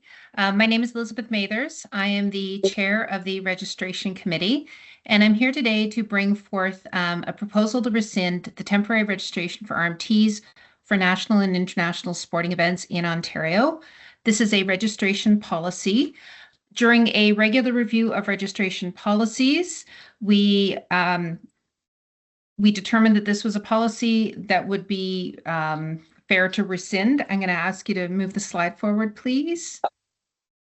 So the purpose of this policy, it came about in 2017, and the idea was that this would enable RMTs that were regulated in other Canadian jurisdictions to use an RMT designation in Ontario during prestigious sporting events. There would be pre-established terms, conditions, and limitations, and there would be no fee associated with this temporary designation. You could move the slide forward, please. So what we found is that since 2017, when it was brought about, it was only used 3 times. So it was a very low use of this policy. And in fact, since 2022, it has not been used at all. The registration of these foreign RMTs is strictly voluntary, and it's only needed if they want to use that RMT designation. And the registrar themselves does have the authority to waive an administrative fee and to propose similar or suitable terms, conditions, and limitations. So given its low use, and given that the registrar has the ability and the authority to waive the fees and essentially enact this policy without the policy, we are proposing to rescind this registration policy. Are there any questions? Matthew. Two questions. One, how well is this policy advertised? So, for example, if I'm an RMT in British Columbia wanting to attend a temporary sporting event in Toronto and get that, would I even be likely to know this policy exists? That's the first question. Secondly, it's about time. I understand that the policy hasn't been used much, in a sense, very little at all. However, we have a major sporting event coming up here, the World Cup in June. I think it might be premature to rescind the policy before the World Cup and maybe revisit this at September's meeting. And if it turns out absolutely no one even cared about being a temporary RMT during the World Cup, then we could say, okay, fine, let's rescind it. Elizabeth, would you like to answer that? We're just going to pass it over to Valerie. If you could pass that over to staff, please, that would be great. So the way it's worked in the past is generally it's been the events themselves that contacted us. We've actually had it both ways. We've had RMTs contact with me. In one instance, it was an RMT who contacted us. In another instance, it was the events themselves that contacted us. There was one RMT that wanted to come over. It's not like we don't market it. We don't, it is a policy that's available, but it's not something that we have been intentional about making people aware of. In terms of the coming event, the FIFA, my understanding is that generally these teams travel with their own massage therapists. I take your point in terms of the timing. If the board prefers to wait and see if it's something that might be helpful during FIFA, we absolutely could do that. But just for, we've had the Invictus Games, we've had the Pan Am Games, we have had large sporting events, and the policy hasn't. Can I ask a quick clarification, Valerie? Would this policy apply, like could a massage therapist from outside of Canada apply for a temporary registration under this existing policy? So say someone from Czech Republic. No, this is only for people who are registered in a regulated jurisdiction in Canada. So, thank you. Is this a follow-up to that or It's another? a direct follow-up to that. All right, go ahead, Matthew. Sorry about that. So it's very interesting, Sean, that you mentioned outside Canada, because I wasn't thinking somebody from the Czech Republic. I was looking at actually, while I was doing my prep for this meeting, it turns out that the US is way more regulated in terms of massage therapy than we are on average. 44 states and DC are all regulated. Get a link to this. So, similarly to things like international university student tuition, if we were to keep this policy or have a similar one, would it make sense to extend it to massage therapists from, let's say, Michigan, Ohio, New York? So the registration requirements would be significantly different in another country, whether it's the United States or any other. Reason that we've opened this up to regulated professionals in Canada is we already have mutual recognition obligations for those professionals. The idea of this policy was to make it even easier, and largely it was about not charging them. Right, so I'm in BC, I'm already an RMT, I'm regulated, I want to come to Ontario to go to some sporting event, and I want to use my RMT designation. The policy would allow them to do that for a short period of time with terms, conditions, and limitations that they can only work at that event, only work for this particular time period, and then there would be no. So it was really about facilitating. It was kind of labor mobility light in a way, labor mobility for a temporary period with no fee. Is this just for the use of the name as well? Because massage is in the public domain, technically.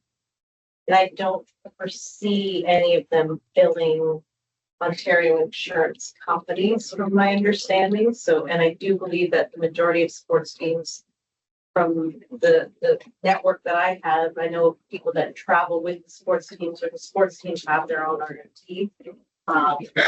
So I can see why this will be rescinded if they do need it, that they could contact registration department to be able to come forward with. I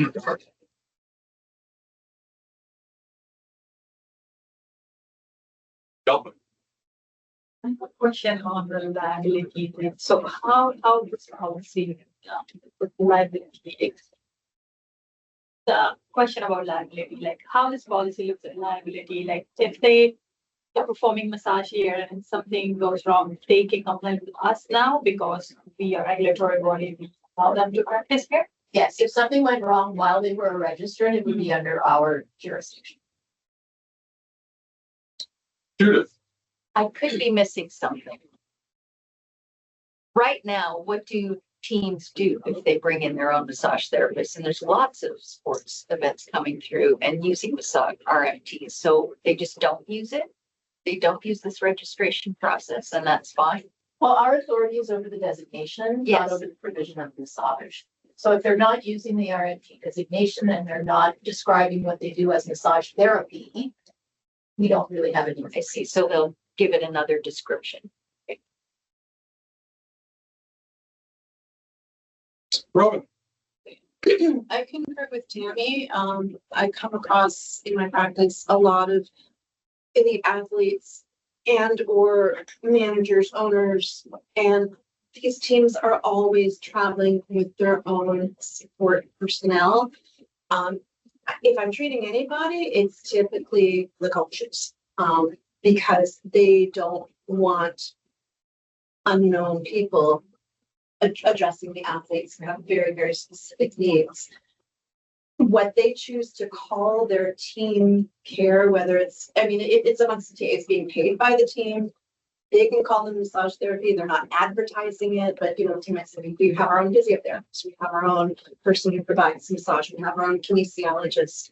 There would really be no need for them to be part of this college for a very temporary situation. I think the idea came about more when it was not professional, but it was more in the amateur elite athlete realm, and the thought was that they may want to, as you say, bring their own therapist from British Columbia, and in that case, they might want to be still using the billing system, and the insurance might not recognize them unless they have the designation. But I think for any sort of major event that we're talking about, it would not be relevant to them. So Charles and then Is the registrar's ability to authorize the administration fee waiving and TCLs for terms, conditions, and liabilities, is it a negligible amount of time and effort for the registrar? We know.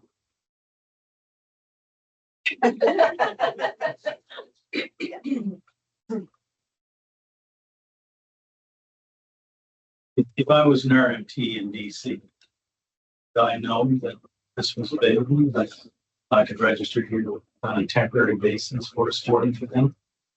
Possibly not. It is not something that we, Publicize.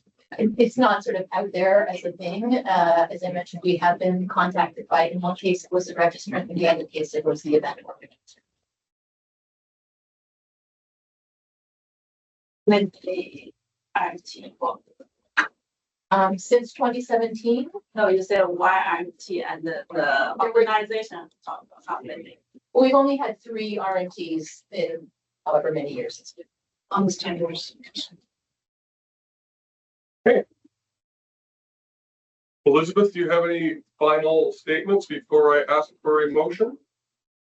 No, I thank you all for taking the time today and for the lively discussion. I appreciate it very much. Excellent. Well, thank you, Elizabeth. Then seeing no further questions, there is a draft motion on the table that the board rescind the temporary registration for RMT's national and international sporting events in Ontario policy effective immediately. Might have someone to make a motion. Lauren, second, I saw Howard. Anyone opposed? Matthew. Recognized and carried. Thank you all. Thank you again for joining us, Elizabeth. Thank you.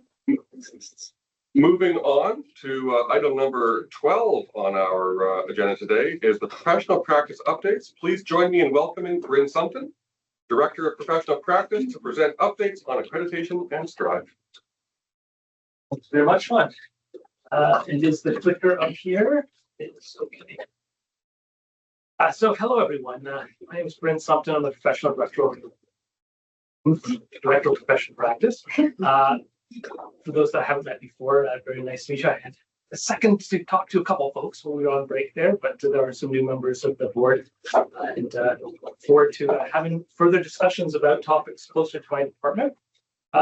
Today, I'm just presenting a couple of updates, as already mentioned. There's nothing being brought to you for decision. These topics help keep you informed of what's going on regarding accreditation and what we're doing in terms of our plans for a future iteration of SCRI. So let's talk about accreditation. Earlier today, and I'm very glad that I was moved to post lunch, so I wasn't keeping you guys between your lunch and lunch break, but here we are. Earlier today, we had an update about KPIs. And in the KPIs was shared that we've achieved a fairly significant jump in terms of the number of privately funded colleges that are having achieved accreditation at the end of last year, and that there was about 10 programs that had been added as achieving accreditation in that time period. I'm going to present some updated numbers. And so for those that are not familiar with what's going on in terms of accreditation, historically, massage therapy programs did not have a specific programmatic accreditation. There was some school level accreditation that occurred from, say, West or other places, and some of that was used by programs in Ontario, but that was relatively limited in use. A number of years ago, there was a decision to go to a national accreditation process provided by the CMTCA, the Council, the Canadian Massage Therapy Council for Accreditation, and that organization has been over the last years or so accrediting programs, and the aim is to have all of the programs in Ontario, especially programs in regulated provinces, but also programs in unregulated provinces, be accredited. This programmatic accreditation specifically looks at all aspects of a program, including its curricula and content, how that content is delivered, all the facilities and services available to students. Basically, all aspects of the program are reviewed in detail using a set criteria. And those competencies, accreditation competencies, are reviewed by the CMTCA, and programs go through a stepwise process of going through preliminary accreditation, and then they get a site visit. Hopefully, they then achieve full accreditation. In Ontario, we have about 60 programs engaged in this process with CMTCA. And this map just sort of shows you what's been happening over the last years. And you can see the progress that's been made over time. And CMTCA was kind enough to share the slides, so I'm sharing them with you. We're now down to just the last couple of programs that have not engaged. And this is a graph showing engagement with CMTCA, meaning they've at least applied for accreditation. And we can see that there's only 4 privately funded programs that CMTCA is tracking that haven't yet applied for accreditation. So it's quite a small number have not engaged in the process. If we think about what's happened since CMTCA last presented to the board, so they presented in September, an update all the way up to basically the end of February. There were a number of programs that have gone through on the private side, either preliminary review and have achieved accreditation, or those were not granted and they are reapplying for accreditation in order to correct some deficits that were identified. For the majority of those that are going through this process, the first step in that accreditation process is quite a hurdle. There's a lot of paperwork and content that they have to collect and bring together, share with CMTCA for their review. And if there's a concern or something identified or something missing, they may not achieve that initial accreditation, preliminary accreditation status, and they have to go and correct that and reapply. And the vast majority that were not successful out of the groups that attempted to do it in this period since September 1st are doing so, are reapplying. We take a bit of a snapshot of accreditation status of programs in Ontario, sort of in terms of where they are in the steps of the process as a whole, as opposed to trying to get that initial accreditation. You can see that for the private programs, where the majority have now been granted full accreditation, and there are only a few programs still going through those initial steps for preliminary accreditation. In the case of the publicly funded colleges, and massage therapy has both schools that are publicly and privately funded. Those publicly funded programs, there's one that is currently going through its initial steps of preliminary accreditation. And there is one that is intending to basically in this time period now that hadn't yet entered its final paperwork as of February 25th. We expect all of the publicly funded programs to get through accreditation by the deadline, which is the end of this year. If we look at programs that have been in the process, yeah, please, happy to answer any questions. You go to the Yeah. slides. Sorry. Yeah. So this not granted aid program. So what's the status after? They have to reapply it or they just continue the? So the expectation is that they will reapply as of February 25th. You can see that there were 12 that were not granted. And if we look at the update, there we go. There's now 8 that are still not granted and the others have resubmitted. So 4 have resubmitted. So it's kind of a snapshot in time. I would anticipate that most of those programs will resubmit. There was a deadline, if you remember, for those that were on the board last year, there was a deadline requiring basically the privately funded programs to be engaged in the process by the end of this year. And the vast majority have done so. There are some stragglers. There is a little bit of engagement that we've had with government that suggests that they are now following up with those programs and trying to ensure that they are taking the steps necessary for accreditation. We also, of course, have been monitoring them and reminding them as appropriate to keep them engaged in that step. CMTCA is also very much following up with those programs that were unsuccessful, to give clear indication as to why they were unsuccessful and give them the opportunity to make those corrections. Just quick follow on. Yep. So when they resubmit, is there any additional cost involved as well? For the preliminary accreditation process, there isn't additional cost. For if they were to be unsuccessful at a site visit, there is additional cost to that process. I'm not sure, maybe I missed it. In the beginning, you had said there are 4 schools that are being watched. And 4 schools that have never applied. Have never applied now. And then we're saying here in Ontario, we have 2 that have yet to submit. So does that mean the other 2 are outside of Ontario? Or am I missing something in the math? So the they haven't yet submitted. So here's the thing. These numbers don't all add up to the same number. And the reason for that is that there are programs that are not yet providing service in terms of being open or who have already applied for accreditation.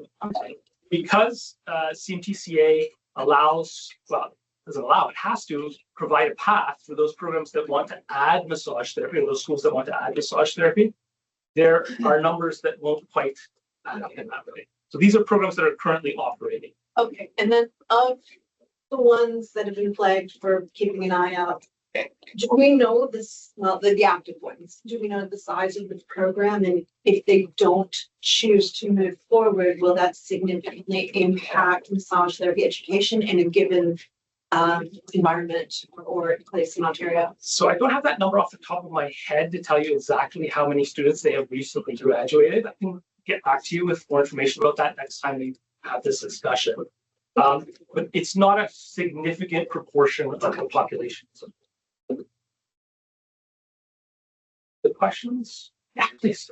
As far as the public colleges go, I know that a lot of programs are they're skimming on the hours here and hours there from their programs. If it works out that all of a sudden they don't meet the massage therapist to finish the program, but they don't meet the level of hours, I would assume that would have impact on this, wouldn't it? Like, are you talking about the number of instructional hours for students? Yeah.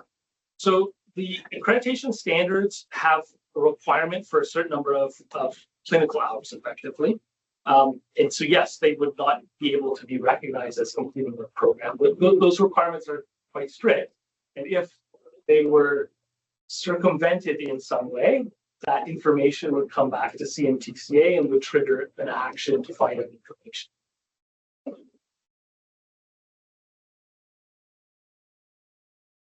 So from here, I got over to this slide, which just showed us sort of where all of the programs in Ontario and active programs are in the pipeline or in the sequence of having more and more achieve full accreditation.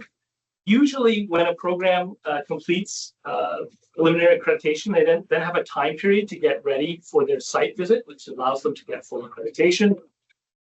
That full accreditation that they usually achieve on the first attempt is usually around a 1 year, although some do achieve a 3-year accreditation on that first attempt.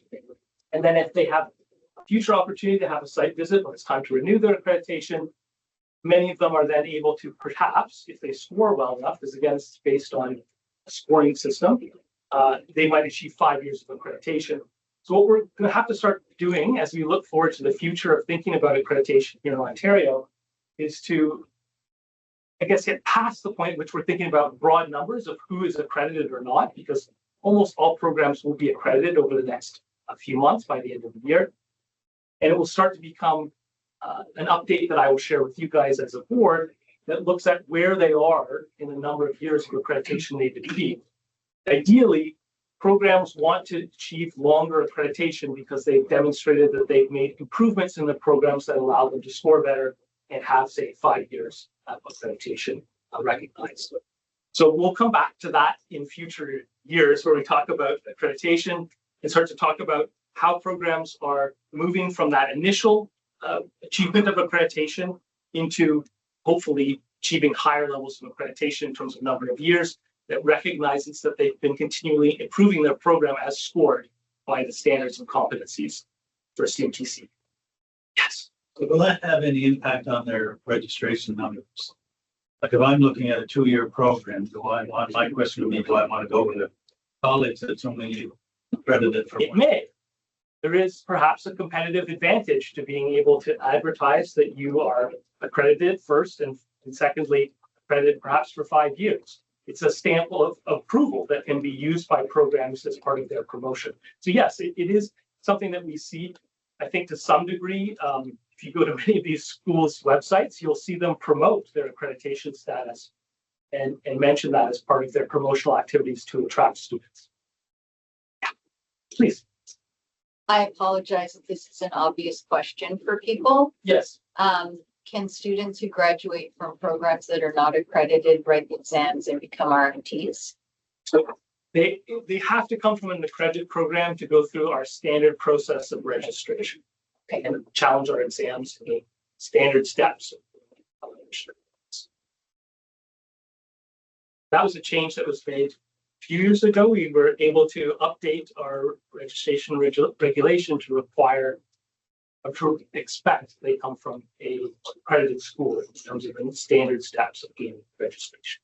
Are students able to move from a non-accredited program to an accredited program halfway through their studies? Do they need to start from the beginning at an accredited program? I can't speak too much to that. That's not something I would be able to speak too much from an expert point of view, I would say. But I think there are we know there are some students who change programs.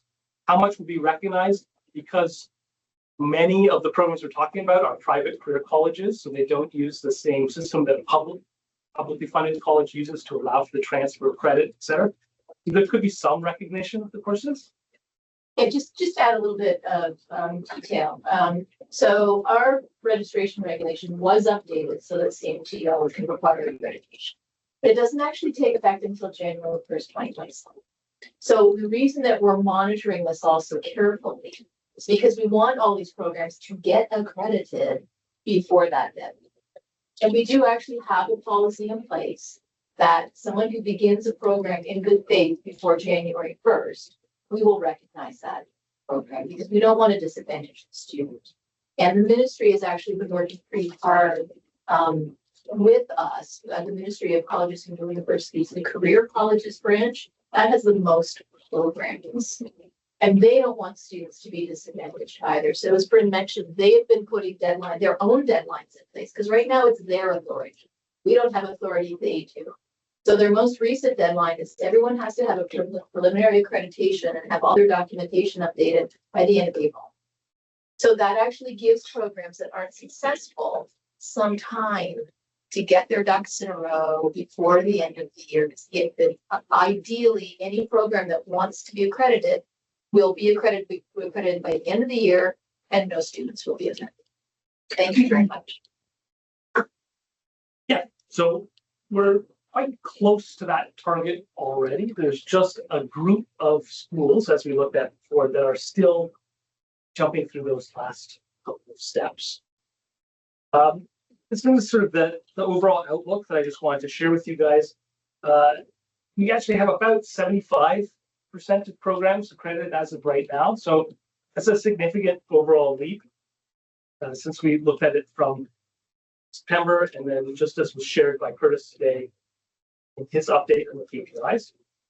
We do also see there's some questions about pressures on schools, and there are a lot of pressures on schools in the programs right now. Economic pressures, pressures related to staffing size, and we've heard from some instructors and some educators that this is something they notice, somewhat affecting massage therapy programs. But we also do see new massage therapy programs being added. So as of right now, we haven't noticed a significant number that has either indicated they will not achieve accreditation or will not attempt accreditation. And we haven't seen a significant number indicate that there is a major change to the program at this time in terms of the number of students that they are accepting. I'll also mention we only have one French language program in Ontario. It was closed last year because they didn't have enough students. It has reopened, my understanding, just as an update recently that we received, that now College Boreal is again accepting students. So we see this fluctuation, and we see addition of new programs, both public and private, over the last year or so. We expect over 95% of programs will achieve accreditation. Like I said, only a handful will either be unsuccessful or will choose not to complete. And this we think will mean, as was kind of asked about earlier, that there would not be a significant change in the number of graduates that we expect at the end of the year. We expect there'll be a similar number of graduates we've seen in previous years, and that the program number and availability of programs across Ontario stay fairly constant, how it has been over the last year or two. Any questions about accreditation before I move on?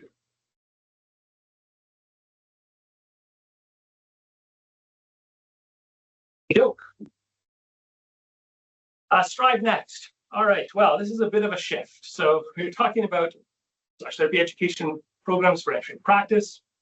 Now we're talking about education to some degree, continuing education for massage therapists who are practicing. And our Strive program, our quality assurance program, is called Strive. And this program has a number of components that are expected on a yearly cycle for all RMTs to participate. About 2 years ago now, there was a discussion that was started about a digital strategy for CMTO. And that digital strategy led to a presentation that was shared with the board last year. And there was an approval process that went through about us transitioning as an organization to improve digital tools going forward. Part of that improvement is to look at the tools we use to offer Strive. And so as part of that digital strategy, we're looking at updating our learning management system that provides Strive to the profession. One of the things that we wanted to achieve with that change was looking at improved data integration. I know there's been conversation in the past about data lake houses and other things that have occurred at the board and other discussions. The idea really, though, is that we have an opportunity for data from all parts of the organization to come together for meaningful decision-making, to use that in reporting, both internally for us and to the board and to the profession and the public. This hopefully will allow for better real-time reporting, increased automation, and many other things like improved security. And there's many improvements that we intend through this digital migration that we're going to have. So with the new learning management system, there's an opportunity to think about how we're going to improve Strive in this new version. Steps of going through to a new learning management system are quite significant. It's a lot of work to transition. There's a lot of consideration that has to be done in terms of understanding our needs. Strive is, in some ways, a fairly easy program in terms of some of the interactive components you see in some LMS systems. In some ways, it's quite complicated because we want to make sure it's very streamlined, very efficient, very easy to use for RMTs. So we have a set of requirements that are quite extensive. So last year, we sketched out those requirements and put together a request for proposals from potential vendors. And that was shared earlier this quarter. And we received a number of proposals, including some proposals from large providers of LMS systems in Canada. And they asked us some great questions. We provided some great answers to those questions. And we're now going through the process of reviewing the LMSs that we might choose from. And that process is happening as we speak. I think actually Curtis mentioned that when he was presenting. We expect that that will probably be done in the next few weeks, that we'll have looked at all of the different potential providers and make a selection in the next 6 weeks or so, and then proceed with scoping out all of our needs and having those discussions of actually transitioning to that new LMS system. For the work of kind of deciding about what we're going to do with Strive, we're calling that process Strive Next. And it's preparing ourselves for the next iteration of Strive and thinking about how integration to that new platform can be used both as an advantage to improve the platform itself, but also to take the feedback and things that we've learned from offering Strive the last 8+ years on the current platform, but about 4 years in its current iteration and version. Using that feedback, using that learning to improve how we offer Strive to the profession. This is going to involve further streamlining processes and simplification of the Strive cycle. So right now, RMTs are required to participate in Strive on a yearly cycle, and they participate in 2 parts of Strive. Basically, all RMTs do this every year. This was set up this way for a couple of reasons, one of which was convenience, and that we had a new part of Strive being added to the Strive cycle, and another to allow for some instruction being provided to RMTs about the cycle at the beginning, and then questions about standards and other things in more detail further into the cycle. But we've come to learn that asking RMTs to participate twice a year is a big ask.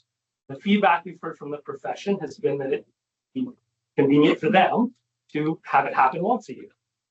We also know internally it's a lot of work for us. Administratively, offering Strive at 2 touch points a year is a lot of additional effort. And it's much easier for us to both follow up on and provide Strive, including all the updates we have to do for content, etc., once per year. So our intention is to make that transition. And I hear when that was shared, the first open house by Maureen, there was a small clap or cheer for that suggestion. So I think it's something that will be very well received by the profession as well. We get a lot of feedback for Strive.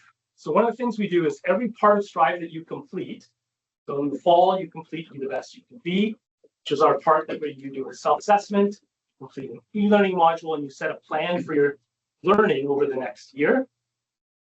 We, at the end of that, provide an email to confirm completion that includes a link to our feedback surveys. We also do that for Practice Profile, which is the part of Strive that's running right now. The RMTs complete quiz on their own risks and supports, and then a quiz on the standards of practice that are being focused on for the year. And then again, at completion, they receive an email offering them the opportunity to provide their feedback. So every year for the last 4 years, we've received feedback from the profession twice per year, in quite a large amount. We usually receive between 800 and 1,500 pieces of feedback in terms of replies to this survey. And we use that every year to consider about how we can further improve the program and integrate some of that feedback into what we're doing. We can also use that last 4 years of data that we've collected now to think about where are those parts of Strive that are still challenging for the profession, that they may not prefer it to be the way it is, or that they have suggestions or feedback that they would like to see changed. And also, what are the parts of Strive that they like and enjoy and are a positive part of their yearly experience. So we're going to take that into account as part of that. Think about how we represent RMT practice, both in its diversity of practice and in its realism.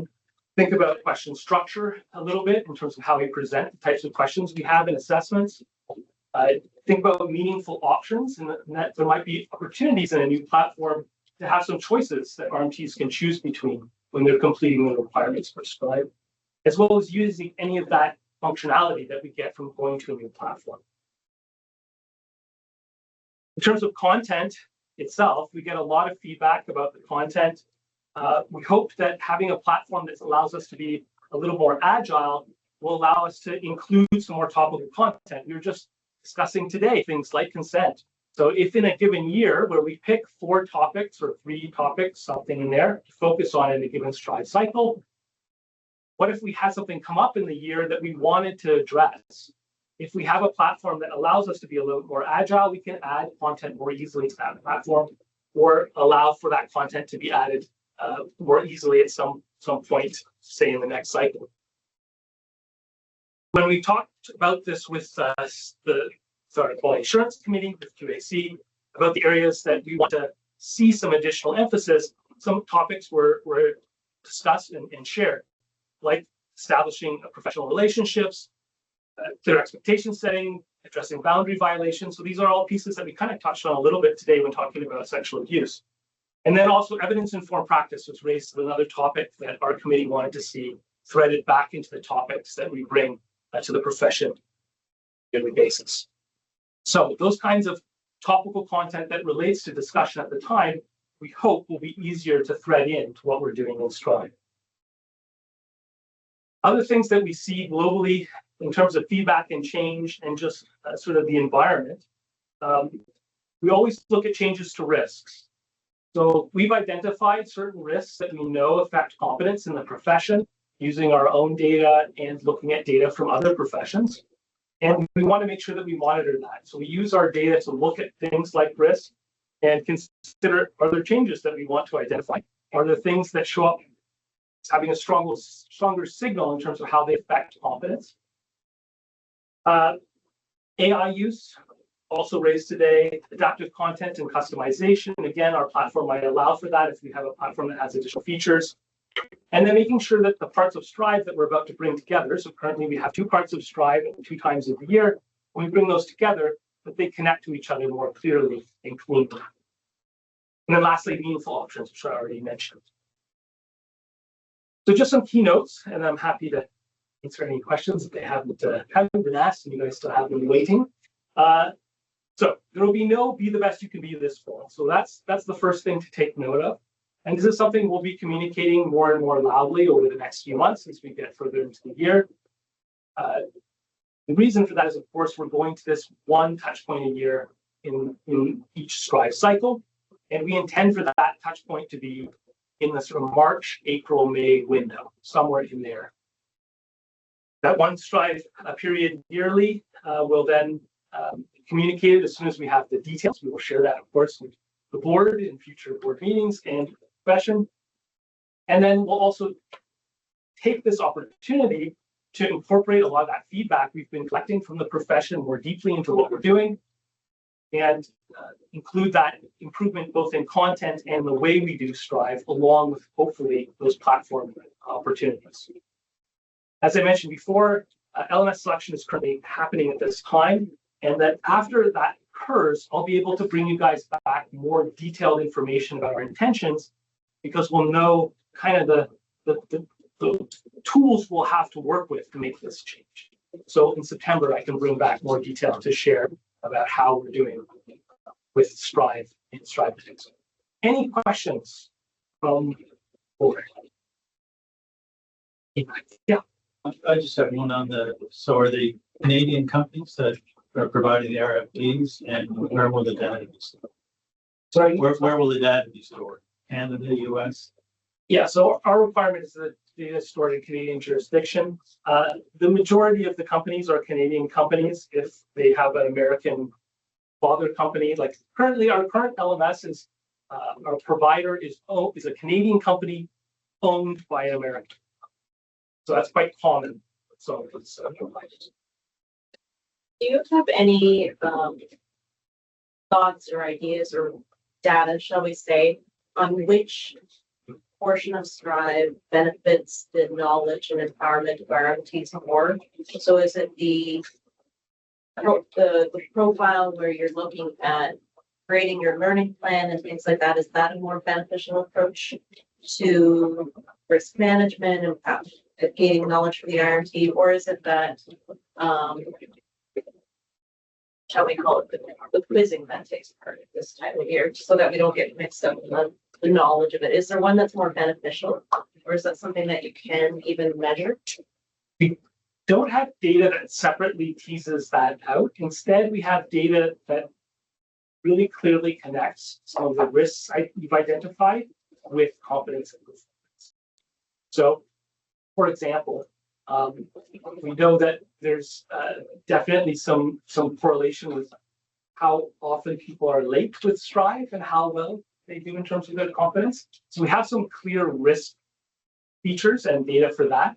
With a connection of what aspect of Strive is most beneficial to learning, I think probably be highly variable per RMT, but on average, I don't have that data. Just a curiosity. Yeah, we do get lots of feedback about which parts of Strive RMTs like. So I can speak to that. It really, for example, in Be the Best You Can Be, the e-learning module is the highest scoring in terms of that it is enjoyed as a process by the profession. With practice profile, I think the standards of practice quiz is liked better. All of our feedback though is fairly positive in terms of this, but there are differences relative to each other. The questions? Right, I hand it back to Sean. Thank you.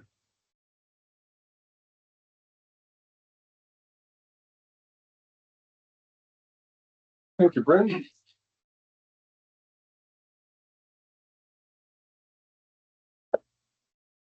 Next on our agenda, Valerie Brown, Director of Registration Services, will provide an update on the review process for massage therapy graduates, students practicing without being registered policy. Mouthful.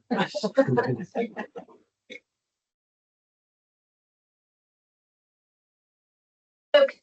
Hi, Valerie Brown, Director of Registration Services. And as Sean mentioned, I just wanted to give you a bit of an update on a policy that I mentioned at the last board meeting. We're doing a fair bit of consultation on this policy, so I just wanted to let you know what's happened so far, what's coming next, and what you can expect to see.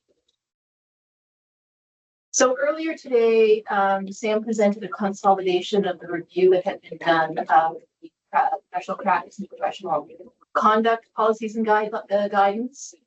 This year, we're doing a review of all the registration policies. So taking a look at this practice, okay, for short, we're going to call it the practicing prior registration policy. It's part of that review. And but why do we even have this policy? So it can take some candidates a while to get registered. We know that when people graduate from school, they often graduate with debt. They have 3 years to take the exams. Some people will need those 3 years to successfully complete the exams. There's also a gap in the year when we're offering the practical exam or the OSCE. So between December and May, that exam is updated, reworked, assessed. There's a lot of work that goes into it. And so it can't be offered between December and May. So that presents a bit of a gap. And the nature of the programs, because we have so many programs in Ontario, many of them are offered at career colleges. The career colleges intake students every month of the year. They graduate students every month of the year. So there's no way of timing our exams to catch all the people who are graduating. There will be people who have a gap and who are going to want to work. And they're going to want to work in the thing that they've been trained in. So those folks after graduation, potentially there will be people who want to start practicing. There are also students who might want to start practicing for a number of reasons. Sometimes there are students who have already been doing body work. They've been doing body work for a while. They've decided they actually want to be an RT, and they join a massage therapy program.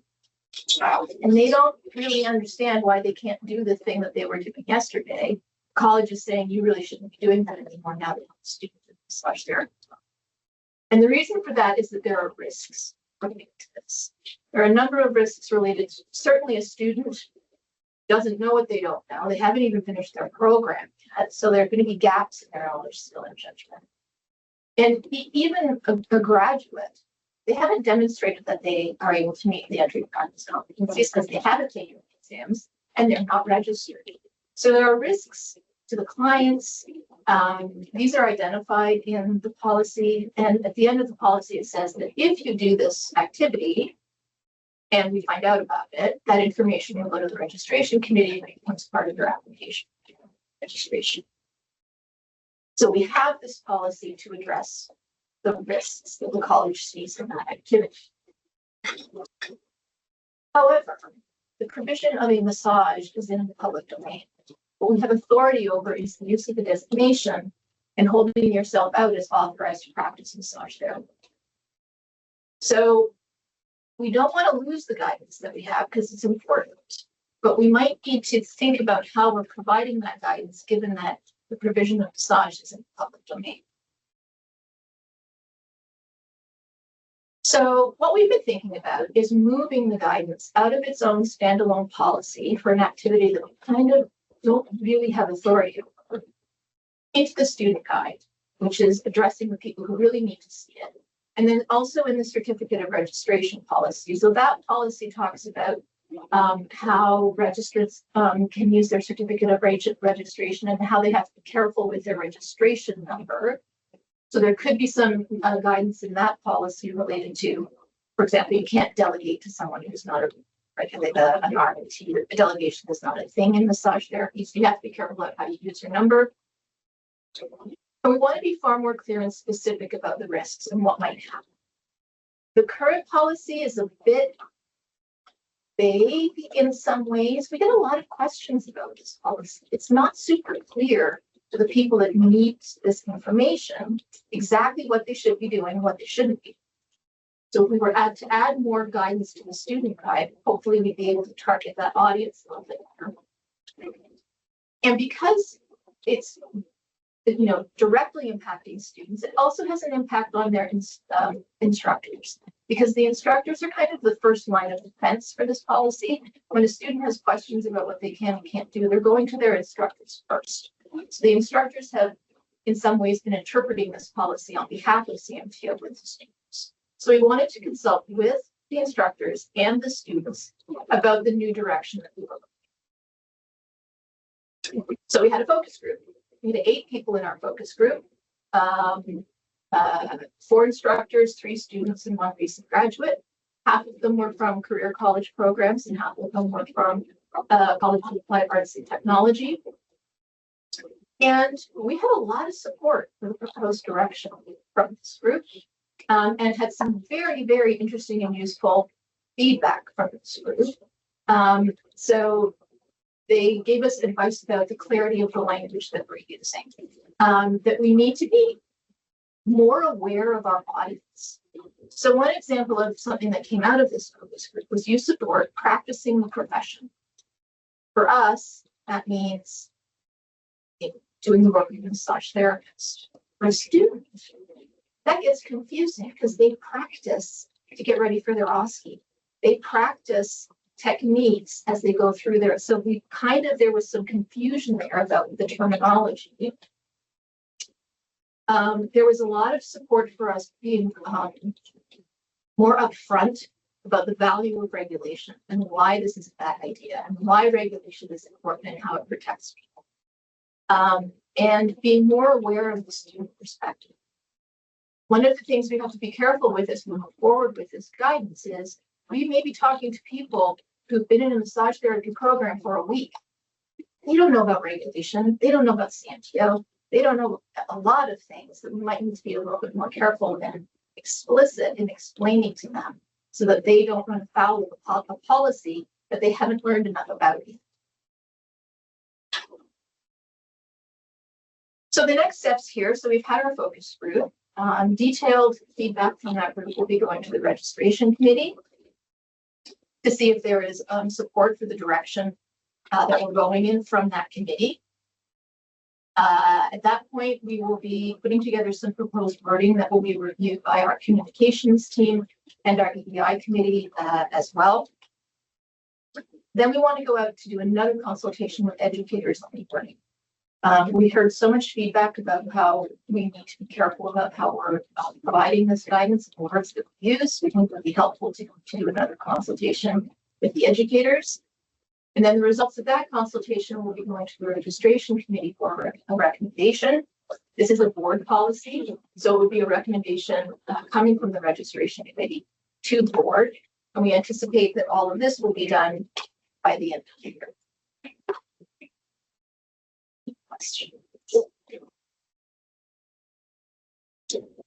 What's your point on wording and interpretation on how that can be interpreted by instructors, various instructors in a number of ways and various students in a number of ways?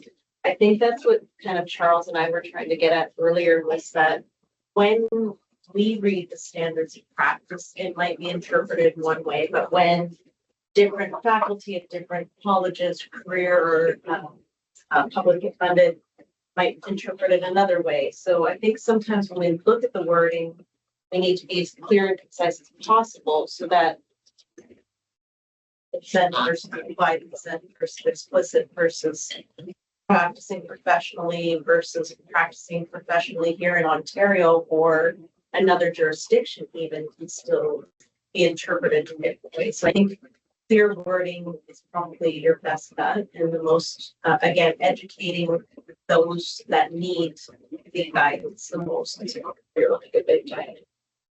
Yeah, I think sometimes we fall into patterns of the way we speak as a regulator. And I think particularly, you know, in this particular instance, because we're talking to students, this policy might look a bit different than some of our guidances. May not be a policy going forward. May look a bit different and maybe structured a little bit differently, or may use some different terminology that we might not otherwise.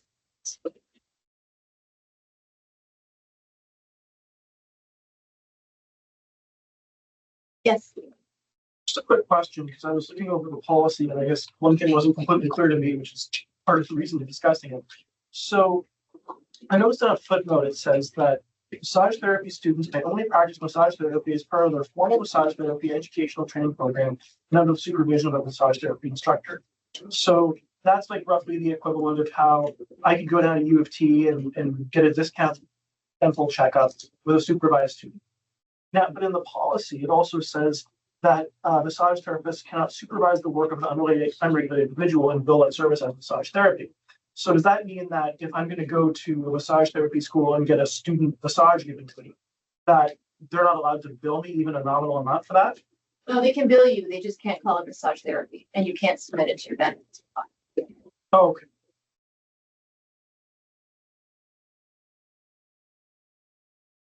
What's the benefit? So benefit to the student then that finishes in December and exam is next August. So are they able to practice students in home? So technically, yes. But I think what we want to do is do a much better job of explaining to the student. So the reason we think this is a bad idea is because we think it's not in the public interest. Public interest is a bit, maybe not a great way of describing it for a new student or even maybe a new graduate, because they have bills to pay. So I think we need to do a much better job of explaining to them what the risks are to the client. But there are also risks to them as well, right? Because they don't have professional liability insurance, things could go wrong. And I don't think they necessarily think ahead to those kinds of things. So it's likely that the guidance will be that while technically this activity is legal, here are the many, many reasons why it's a bad idea for the client, but also. In simple language. Yes. So I just look at the CMTO. They have student registration. So like after 100, almost 3,000 member, there's only 100 students registration. I don't know how maybe can compare things. Yeah, so right now we don't have students as a category of registration. So that would be a need to be a change to our regulation to do something like that. And maybe it's something that we'll want to look at future. We're not looking at it right now. So we're trying to figure out another way of influencing the behavior.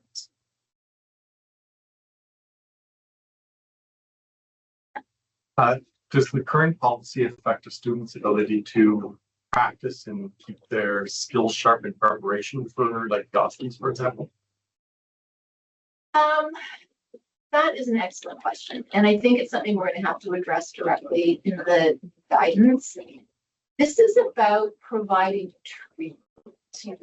So I do see it as a bit different to my fellow student and I are going to get together on Saturday afternoon, practice some of the things we might need to do in the OSCE. But I do think we will probably need to address it directly. Because that's part of the current confusion. Yeah.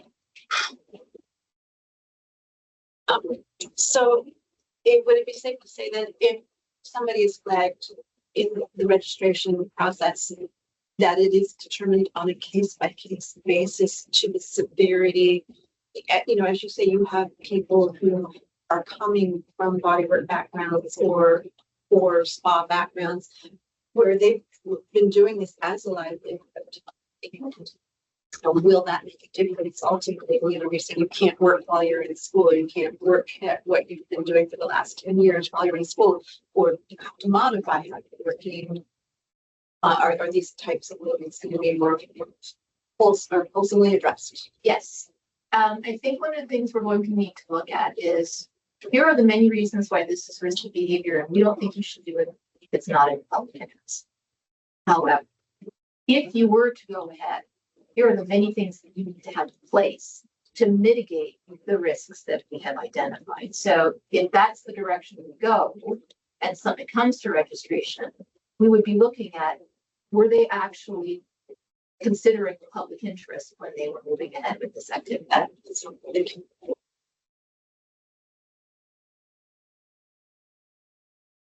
Hey, right. Thank you. Thank you, Valerie.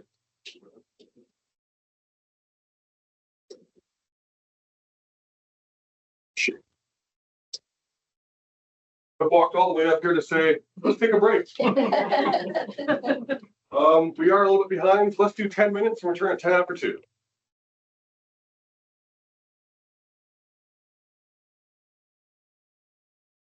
Welcome back, everybody. I hope you had a good break. Please now join me in welcoming Jay Mathers, Chair of the Inquiries, Complaints, and Reports Committee, to present a summary report to the board.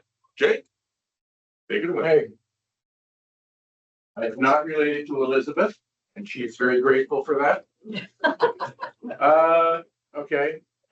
Yeah, wish Sean hadn't done that, but whatever. ICRC, what is it? Did just say it. Not you, Tammy. Come on. Inquiries, complaints, and reports. Say again? Inquiries, complaints, and reports. It's right there. Somebody's paying attention. First test and you passed. It was a test, Judy. You passed. Yeah.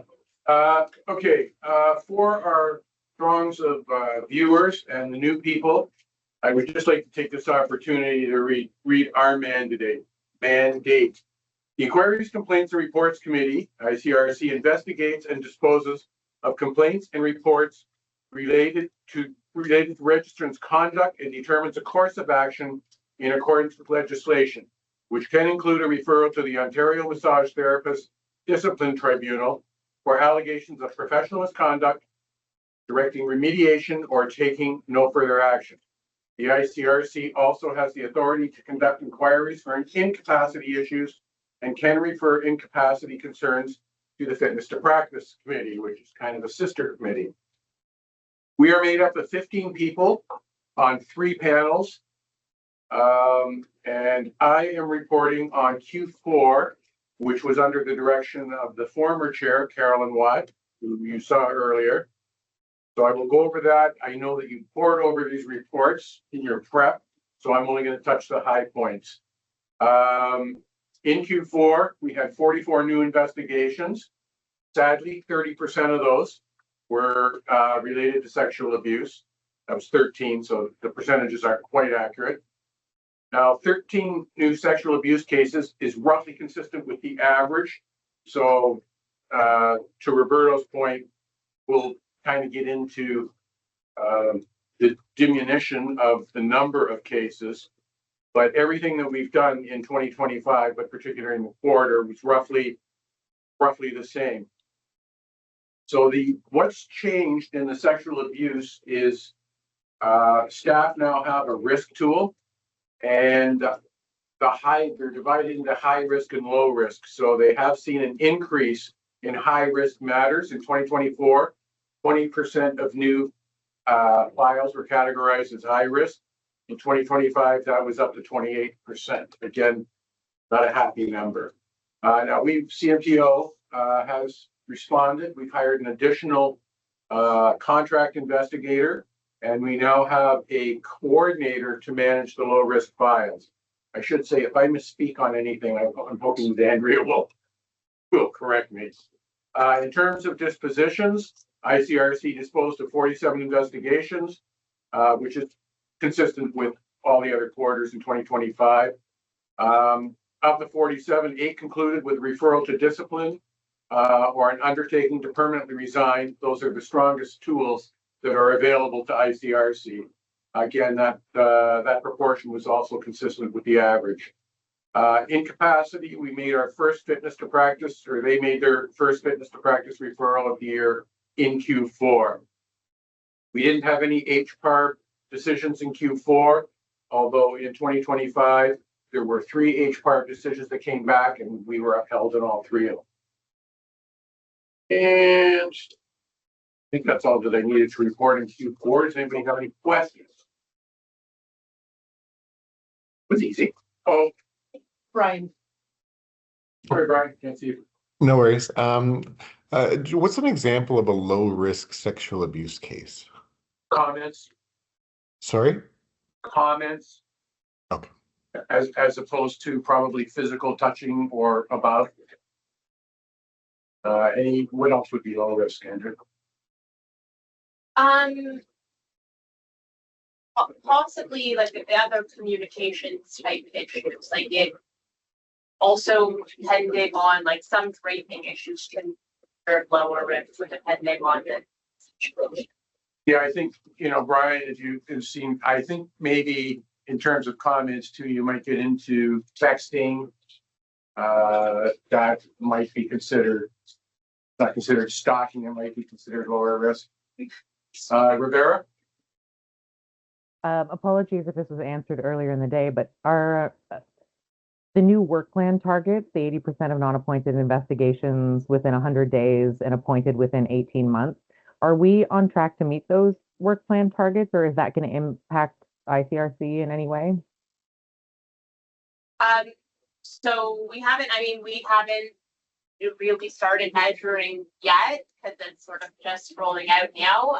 Probably for the non-appointed, yes, and for the appointed, I think that's TBD. Yeah.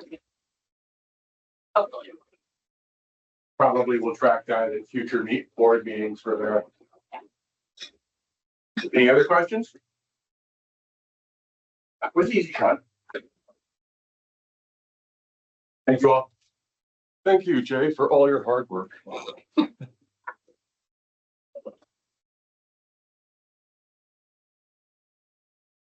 All right, the next item on our agenda is new business, which provides an opportunity for the board to introduce and discuss items that were not included elsewhere on the agenda, but require attention, direction, or future follow-up.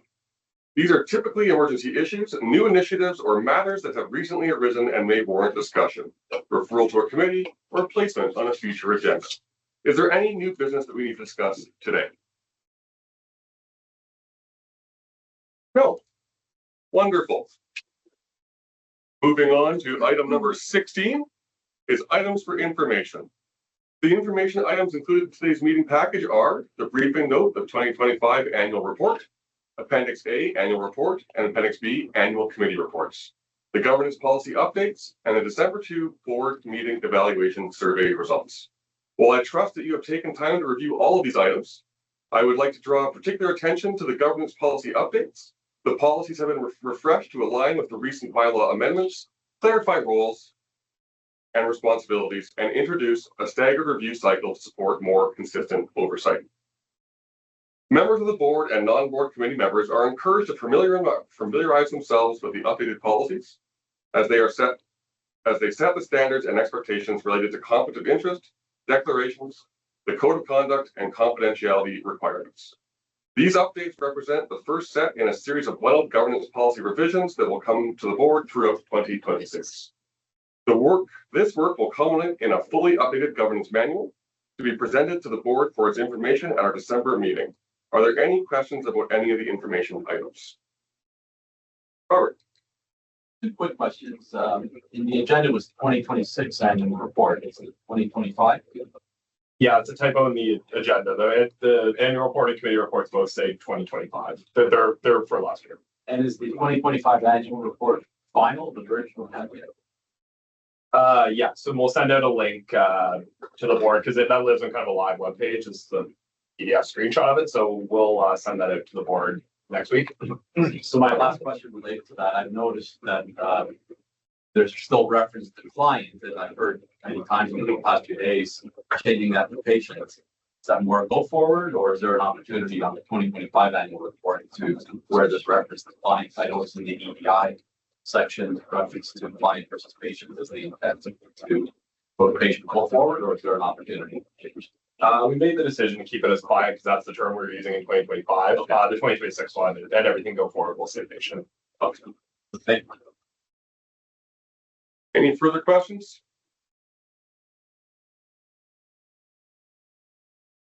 Seeing none, I will just comment again on the December 2 board meeting evaluation survey results that only 11 of 14 respondents responded. So I hope that everyone has a chance to fulfill their duty to do the evaluation after these meetings today. With that being said, whether you're here with us in person or tuning into the live stream or virtually, thank you for joining us today. On behalf of the board, we appreciate the opportunity to talk about these matters openly as we continue our work to protect the public interest. This concludes the public portion of today's meeting. The board will now begin an in-camera session from which we will adjourn. The next meeting of the board will be Tuesday, June 9th, and we look forward to seeing you then. As always, I am open to receiving feedback on today's meeting and look forward to hearing from you. May I have a motion that in accordance with the Health Professions Procedural Code, Section 7(2)(d), where personnel matters or property acquisitions will be discussed, the board end the public session and move in camera. Jay, and seconded by Matthew. Any opposed? Seeing none, that is carried. We're moving in camera. I please ask staff to leave and we'll end the live stream.